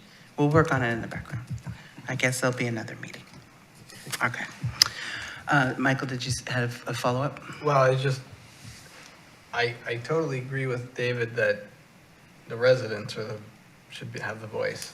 It's just that 75% thing, that's a big hang up because now all of a sudden you've got, instead of, say, 30 people on the street, you've got 375. Yeah, so you're really raising the bar, but there could still be a big issue, but it raises the bar to get all those 75% of that. Well, then change it to 50%. I mean, Well, there's a different way to solve that problem. it's still a big number, I guess. It I is, don't know but the answer. we all Yeah. know that at the end of the day, I mean, if we drop that percentage, then we are going to have 50% in here that were not happy with that, telling us the Well, then do opposite way of what we 55%, did. then 50%. Well, that's to be Sounds like reviewed. Cotton What House. I'm going to do here is, I looked at this before, but I'm going to do it again. I'm going to look at other cities' plans and see if we can get some ideas to throw around here and see if that'll work for us in Keizer. I remember looking at some of these before, and we were very similar to what was out there, but I'm going to focus more now on these numbers and these specific topics, and then we can discuss this again. And then what I'll also do after looking through the compilation, I'm going to say throughout the next month, is I will email the committee with specific things that I feel we need to discuss and hash out, so that you don't have to keep looking through all the edits and digesting all of that when it's not critical for, Tammy? yes. One thing, keep in mind that we're doing this for the citizenry of Keizer, not the ownership of Keizer. So it's not the amount of money or the amount of property somebody owns that has anything to do with what we're talking about. talking about the individuals, even if they're out of work, have some rights and some things they deserve to have, and to eliminate their vote or choice of fixing up the city because they don't own an apartment building. No, I hear what you're saying, and I Okay. support that. I'm not going to make those decisions. I'm going to come back with ideas, and we will talk. And we'll make a decision. So I just want to, keep the money out of it, Thank you. property ownership out of On the owners. Is there anything else on the NTM, or can, I'm gonna touch on to the next thing? Okay, great. We have SCATS, the Salem Keizer Area Transportation Study. Church or Rick, do you guys have Rick, anything? Do you have anything? The only thing I have is the Safe Routes to School is part of SCATS. And they've kind of, because of school, they've jump-started doing walking school buses and doing some of that education that we talked about earlier. They did one at Forest Ridge in September, and then Bush, and what's, the other one. yeah, Salem Heights Elementary, and they're doing walking school buses and teaching kids to walk. And that will be continuing on through the year, so. So the only thing that I have to add to this is, I feel like the committee is not understanding where we can be of use with SCATS and Safe Routes to School, and what projects we can look at that could possibly fit the model. We have done it in the past last year, but we weren't chosen. But do we have a short sheet that would list these things that we are willing to have? There's one project that's still hanging out there that we did all the work, is at Kennedy. Kennedy, okay. So with that said, I've been talking with Mayor Clark, and she's on the committee for SCATS. Yeah, she's And- overall. And so her concern is that we're not she hasn't heard anything that we've brought up to them. So I've asked her to be a guest at our meeting next month to just maybe point out some areas that we can actually look at and really kind of gather details and kind of pull together maybe the Kennedy one again. If we've already got it, let's pick it up, dust it off, and start Does it running with it exist? again. Physically? I believe, because we had to write it. I know, but where would have it? Public Works, Okay. yeah. Public works. The ball game has changed a little bit for Kennedy since we did it because of the development. And again, it's back to one of the big main streets that we talked about was May Street. Main Street. Yeah, it's there, right over there. Yeah, okay. And so that's one that, we got Cummings taken care of, so to speak, and Kennedy was the other one. Yeah. Now, that's state funding. Granted, the state funding kind of goes through SCATS, but that's Oregon Department of Transportation, Heidi Manlove. And she's been keeping at least me informed, because I'm on her committee. Do you remember offhand who the school district, when we did it, we didn't get, we had the principal involved and a bunch of teachers. We didn't have, on my recall, we didn't have much contact with Salem Keizer School District. Yeah, we did. I'm trying to remember who it was. It changed, it was through their risk management. But Jesse Leonard was the principal that wrote the letter of support. We'd have to get a new letter. Okay. So I think that we just bring this to the next meeting so we can have something to present to Mayor Clark and then get direction of what our next steps would be. Mike, could you find that stuff? Yeah, was that full-blown sidewalks all through there, Hirsch? It's been a while. It was actually, my recall was it was a wide gravel or bark chip. It wasn't, I don't think it was paved. Well. Was it on Main Street? Yeah, we were talking. May from Verda to Gilbert? Whatever. Doing a project similar to what we did on Delight. But we might well look at it because the school district was a little hesitant to allow us to use school district property for anything. Well, at the time, they were in the process of remodeling Kennedy, and they didn't want to commit anything, but that's done now. So maybe they would. And now the Boys and Girls Club is now up and running, and that, kids from the apartments are gonna go across. Yep. There's more than just the school there. So it sounds to me like there's a new principal and that we want to connect with them to see if this is even a possibility that they want us to move forward on. Yes. We need their support and their PTC support.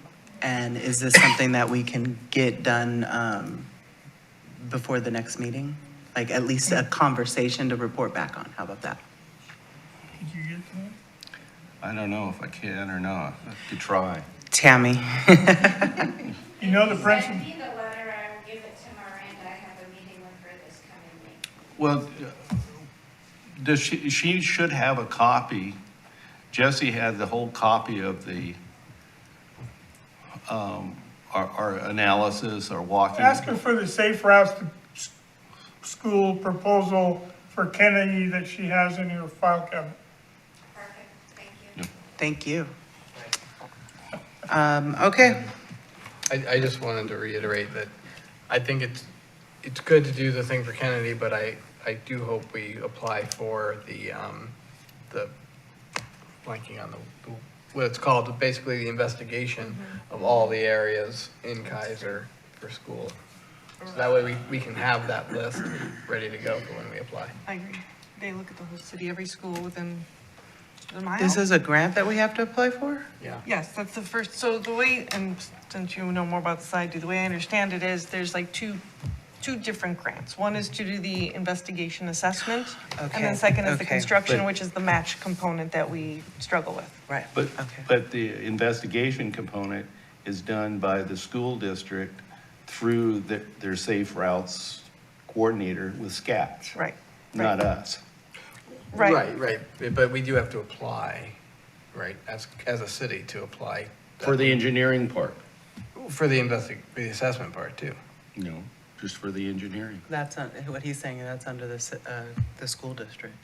The district. But doesn't the city have to be a party to it? No, Not Not really. at that point. they're more of an approve Because or disapprove They've been position. doing it, before Beth Schmidt they were doing it, doing assessments for Four Corners, Bethel, all the schools, what they needed. In fact is, the report from that Willow Lake was really taken from the school district. And the school district does have all that information. Now, how much of it's pre-COVID and how much is more up to date, I can't tell you. Okay. Thank you I for can say that. that our match portion is lower than it could be based on our economics, based on the free and reduced lunches statistics, allows us to have a lesser match. And the match, according to Heidi, can be in lieu of. Okay. So there's opportunities here, definitely Yeah. we should have a You know, conversation. just the labor portion can be. Thank you. All right, we'll keep continuing that, but as I said, Mayor Clark has graciously said she'll make appearance next meeting to help just guide this committee and where they can help and such. Next area is committee member input and any neighborhood association reports. I was going to go ahead and start with David. Do you have anything for the good of the order? Sure. I had the fire department out open house on, whatever it was last week. Yeah. And, so I was there at 5. What time did we leave? About 7:30 or so? I think we quit. But like 20 minutes before whatever was. Yeah, right. Before we ran, everything kind of quieted down. So we fitted about 20, 25 students, 30 students with, 25 students with helmets. Collected some donations during that period of time. Everything went well. There was 4 of us, I think. Great. Had the girl, Hirsch's substitute. No, actually, she's, Well, I got somebody to come. she got somebody to come in. So there were 4 of us, and I don't think we were overly busy. Well, I appreciate the committee jumping in there because, We did okay. Regarding that, so that night we collected about $70. I checked, we had the 250 from the Lake Church for the August event. Right now in our account, now, I think we're the only committee with money. We have. It's earmarked, though. It's earmarked money. It's earmarked money to spend, and it actually carries over from year to year, so. We're down to about $930. The most we've ever, in case just historically, if you want to know, the most we ever had in that account was about $2,700. And so when you buy helmets for $12 and you only get about $5 donation per helmet, you slowly lose all your money. so we just Some of rely you will heavily know on it. about that. You slowly spend more than you take in. And then we had some real nice donations from the city council last year Yes. that gave us a boost. So we get helmets, anyway. So we're down to about, I estimate we have about 50 helmets left. And I'd like to see somebody make a motion and pass. I'd like to order another 50, about 50 to 60 helmets. I make a motion that we go ahead and purchase helmets because we do have some events coming up. Okay, I'll second it. Hirsch first, I second it. Thank you. Thank you. Hirsch? Oh, thought it was done. Okay. For the committee, open it up. All in favor, say aye. All right. Any opposed? Say nay. All right, thank you. Moving on. That was the main thing. So the 2 things. The third thing was on next month's agenda, a couple items. One of the things I mentioned to Shane was about sidewalks. I talked to some of our people in the audience and some other city citizens regarding our sidewalks, and we have some, I think they're serious problems, because my wife has a problem walking, and you can't walk on a lot of the nice new sidewalks we put in are designed to make you trip, and I don't think, some healthy people notice that when you come up to a driveway, and if you're in a wheelchair, the driveway throws you into the street if you're not paying attention. Now, I don't even care, we can't fix the ones that are already there, but we could discuss whether or not to make a recommendation to the planning department to change their policy regarding sidewalks, so that it doesn't hamper people with canes, walkers, strollers, wheelchairs, and so on. And we can't, because there's a lot of the sidewalks work fine, and a lot of them don't. So all we need to do is pay attention. So I wanted it on the agenda to think about, Thank you. just for fun. Update policy. Oh, and then the third thing on the budget, and when you mentioned the city's budget, remember that budget starts a lot earlier than you think. And if we're going to make some sort of recommendation, like I'd like to see us make, and you could do just sidewalks, but say sidewalks, we need to have that ready to go by January. March. Well, no, March is when Bill's done. And so we have to get it to Bill well before then. Because if you go in for a request to the budget committee for a bunch of money, and you go in at the first budget committee meeting, 99% of the work's been done. City council, really, there's not much changes that occur. Right. So if you want, not much, but if you want There's something. changes. Yeah, there's changes, but they're usually small money changes, like a couple $100,000 or something. No, we're still working through this, so I think that we'll continue to, But if we put it on the agenda, that's all I'm asking. the agenda for the policy update or both? Well, both. Budget. Okay, thank you. Hirsch? We did a bike skills fair at Weddle on 9/23, and thank you, Brenda. She was there to help fit helmets. Great turnout. The principal was there, and we obviously are going to have another one at Weddle. The principal wants to do it this spring. I need to work with the police department. Winnings is listening to me, I hope. For Keizer Elementary to do, instead of doing the bike skills fair here, Keizer Elementary would like to have it at their place with the police, like we did here. I think we'd get more kids, and I need to get more details from her, and I'll be meeting with her next month, the new principal there. And it's, at least we can do it out of the rain. We're talking May, Oh, okay. yeah, All right. yeah. That's fine. We have no problem with that. We just need to know ahead of time so I can schedule those officers for those times. Once I talk with her, I'd like to meet with you or whoever the designee is to plan on that. And if there is a need for other ones, now's the time to get it on the docket, so we can do some planning out. Can I interrupt you a second? 'Cause I just was looking out there and thinking, if those of you neighborhood association folks have members who have kids in the schools, that would be a connection. Because, I mean, if a school would like to do it, we need to hear about it, and maybe it could work up the system through you, that's all. Go ahead.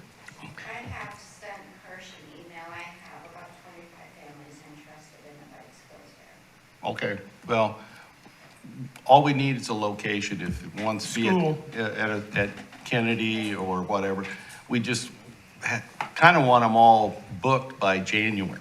Yeah. That way we can plan, because we only have a small window of time to do it within Keizer. So I just need those kind of details. And then the Keizer police one, if we could do it at Keizer Elementary. Also, Northwest Keizer Neighborhood Association, I guess I'll talk about it. We met last night. Shane was there as well as Ben Crosby to talk about the just god-awful graffiti issue that just blew up all over the city and what's going on. One of the things that they're working on is a online complaint system for graffiti and being able to post pictures and being able to give feedback to residents on what's going on a little bit. So it kind of falls in with that other, we also met with Melissa Bissett, the new city recorder, and she talked about the new updates and things on the city's website that's trying to bring it into the 21st century.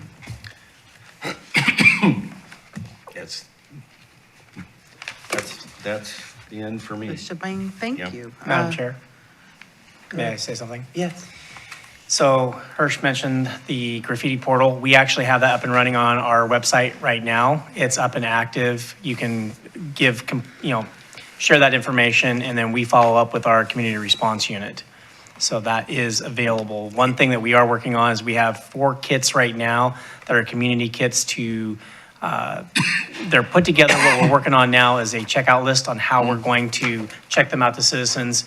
And it's basically paintbrushes, the equipment to cover up the graffiti, and then it gets returned, and then a check-in list, and then a process for replenishing those supplies on the city side. So just wanted to follow up with that. Ben said is if you check it out, please give us before and after pictures. Yep. Thank you. Michael, can you? Yes. It's your turn. I first want to apologize. I had COVID, so I didn't get to go to the planning commission and do our report. That's okay. And then I didn't get to watch the planning commission video, so apologize for that. Couple of things. I had Dawn send out the kind of go-to guide for grants. And I think this can tie in with budget too. Since, there's kind of a list of grants that we could be applying for, maybe if we can get Public Works to just have it on their annual schedule of picking out a grant or two that they want to apply for and work to get the matching when it's necessary. And then that way we just can try and get more opportunities to get more money to do these projects. Another thing was, and I mentioned this last time, but we have a different counselor, so hopefully there'll be two people that'll push for this. The climate-friendly scenario modeling that the city has to do is participate in. I really would like to see someone from our committee join in that modeling process because climate, transportation is so integral to each other. And the last thing was, and we talked a lot about traffic engineers tonight, and we talked about this the last time too, when I was talking about those coat hanger style no crossing signs here. And I wanted to mention this because I was listening to the Strong Towns podcast, and they were interviewing someone from Kittleson and Associates, and that's a traffic and transportation engineering and consulting company. There's one in Portland, but there are other ones. The one they were talking to, his name's Connor Semler, and he mentioned this. And he said this is the standard that traffic engineers look at when they're designing streets to accommodate traffic. He said that the industry defines failure as greater than 80 seconds of delay for the average driver in the peak 15 minutes of the 30th busiest hour of the year at an intersection. That's a lot of words, but basically what it's saying is they don't want drivers to have to wait. And so when I talk about, engineers are good at designing things, but they're not always good at designing things for non-car users. And that's where I want us to have more input on the projects early on. They're typically focused on cars and not delaying cars. And I want to make sure that we have an equitable transportation system. And that's where our input, I think, is really important. So. Thank you. Thank you. Tammy, I'm going to skip over me. I'll go last. Okay, I have nothing to share, but I have a couple questions. So I was looking through past meeting minutes, because that's just what I do. And I recall at the end of last school year, I think it was West Keizer, that had brought up to our attention when kids are getting dropped off and picked up at the school, we suggested using cones to block the... Did we try it this year, and is it working? No, I told the principal that you had responded that they wanted striking, they wanted the curb there painted from where the parents exit out of the parking lot and Cummings. And so parents wouldn't park in that section. And I told them that it would be up to them to do the cones, and they have to. I think it's too much of an effort. I mean, they have to go out there and set Paint up. it, yeah. Yeah, because That was a good idea.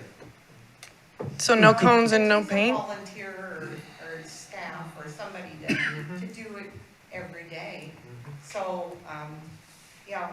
So they don't have a I kind solution? of just said I asked about it, Okay. striping that.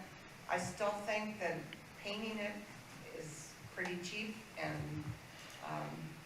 people know not to, we wouldn't expect the police to enforce it, but it would be yellow there and parents couldn't park there, so. Okay. I can ask the principal about it again. I was just curious. Yeah. That was all. But, I don't, it didn't go anywhere. Okay, thank you. Staff. And my second question, Mike Griffin. I'm always curious when I enter Keizer from Salem and I see that brick wall that says "Welcome to Keizer" and "Welcome to Salem" and people crash into it like every week. Do we pay to fix that, or City of Salem. they own it? That is in the city of Salem. Go just north of that. Yeah. Not too far, just past Shangri-La, about Plymouth area. That's us. Okay. Yeah. I was just curious all the time. Yeah, once a year it's. Yeah. Okay. That's all I have, thank you. And the latest one looks like it wasn't a traffic accident. It almost looks like it exploded from the inside out.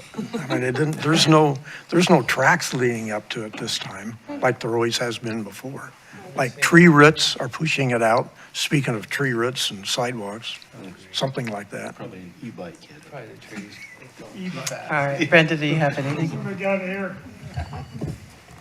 Yeah, I was thinking like, do we have a place for night walking education? Like, would that be something we can do when we pass out helmets? What I'm thinking is like, as it gets darker earlier in my neighborhood with no sidewalks, like on Rivercrest, people are walking their dogs and it's dark and I can't see them and they can't see each other. So I don't know if we could be handing out like flashing lights for pedestrians or things that hang on dog collars or something like that. But I don't know if at the bike safety, if that would be I mean, that seems like a logical place to add that education. That's what we did last year, but we used all of our lights up. Yeah. Can we buy some more? Price tripled. on The it. price, and I got 600 from Transit, and they're not doing that. So, well, if you find a deal, let us know. Well, what about just reflector tape that they can stick on their clothes? So that when my car lights shine on them, I actually see them. That The flashers actually work better. Oh, and they're probably cheaper, but it seemed like tape would be cheap. Oh, that 3M tape is not cheap. Okay. All right, I'm looking, But, I'm keep- looking for flashers, and it's an electric device. Transit. Thank you. Hi, Rick. Rick, do you have anything for the good of the order? Oh, that was Safe Routes to School. Safe Routes to School, We I got, think. we got reflective bands from them. You could either use them on your ankles or on your arms. No flashers, but the reflective slap bands, they're Uh-huh. reflective. We got, oh gosh. But they sure disappeared quick. No, I still have a supply. Well, no wonder they disappeared from the.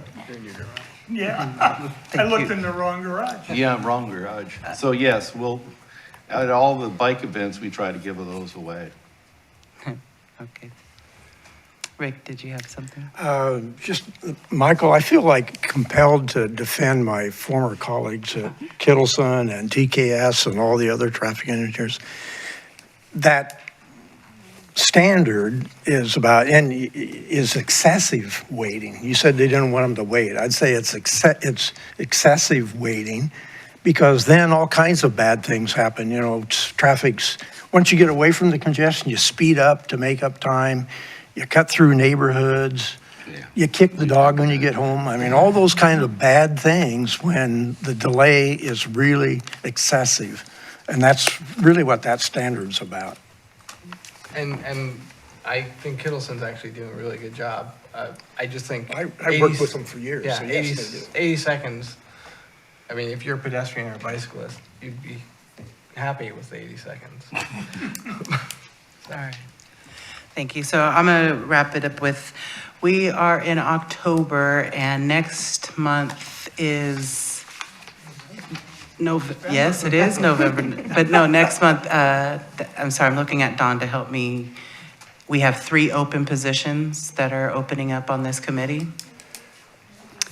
So it's my position, it's Rick's position, and I forget the third person. That's what I'm struggling with.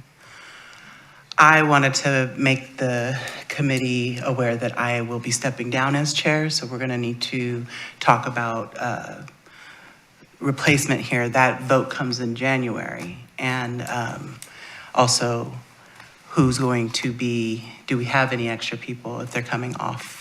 Do you have that information, Dawn? Rick's is the third position. Who is? Rick. Rick. Okay, wait, Rick, myself, and Mike, sorry. And Mike, okay. So I just want you to think about over the next 30 days, if you can find somebody, if you're not coming back, please try to do that as first. And it's kind of hard for me to say, I'm actually looking at the Community Diversity and Engagement Committee to actually move to. I've actually submitted my application for that, so I might not even be on this. And committee. I do recognize that I've kind of championed and helped Tammy with the neighborhood traffic management report plan, and I don't want to bail on it. So I'm trying to think of some ways that I can make sure that I at least stay involved with this, because I do want to see it through to the end. But hopefully next, if there's anybody that is looking to want to be the chair, maybe you might want to bring that to our attention before we vote in January.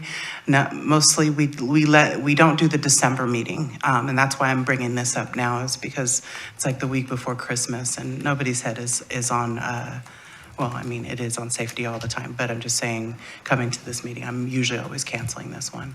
So we'll talk a little bit more about it next meeting, but if anybody wants to talk with me, I mean, I'm willing to help guide whatever I can and help you get to where you want to be, and just lead this group for the betterment of Keizer. So from there, I'm going to move on to the next area, which is a staff report from Mike Griffin. Thank you, Madam Chair. Nothing really to report with the street side of what I do. And for the stormwater side, we're busy with outfall inspections. And so that basically is all our storm pipes in neighborhoods where that outlets to, whether it be LaBiche or Claggett or Willamette, and we make sure that they're in good working order, they're not blocked, we don't have any issues, and so on and so forth. So that's a priority we do annually. And then at the same, yes? I just want to let you know I helped you out. I cleaned out the drain next to my house. Kick the leaves So off? I was going to record it for you so you could see, but You should've. I just let you know. It was getting Thank a you, little that's clogged. awesome. It's great when people do that. Yeah. And what's neat is because of our robust plan and our annual cleaning of our system and the catch basins, a lot of times now you can just kick the leaves off and our homeowners can go out. Years ago, when we really didn't have a stormwater program, you couldn't do that. We'd be out there with PVC pipes trying to find how we could shove something down the line farther. So it's kind of neat when you're able to kick the leaves, and you can just watch it swirl. It's And fun. that's As you what dodge happened. the cars who are splashing you. Of course. Especially with the way that the waters have been, or the rains have been coming down. Yeah. We're going to have a great winter here. It's going to be awesome. So that's it. Thank you. Also, you guys came out and did some planting Yes. on Willow Lake. Yes. And it looks really pretty, and Good. And in front of my house, what's her name? The Haley? Haley. Her and Mary Ann did planting in front of our house. Really? In one of the areas. We had some leftovers and. Yeah, Cool. so. Good. Very, very nice. Now we want it everywhere. I was figuring that was the next part of the conversation. So yeah, getting that done on Willow Lake really added in, that kind of been. Just drive down and then they've done new planting in the swales. And there's actually pretty flower kind of stuff. Awesome. All right, police liaison report from Lieutenant Winning. Thank you, Madam Chair. There's not much to report other than our chief is in his third week, finishing up his third week, doing awesome.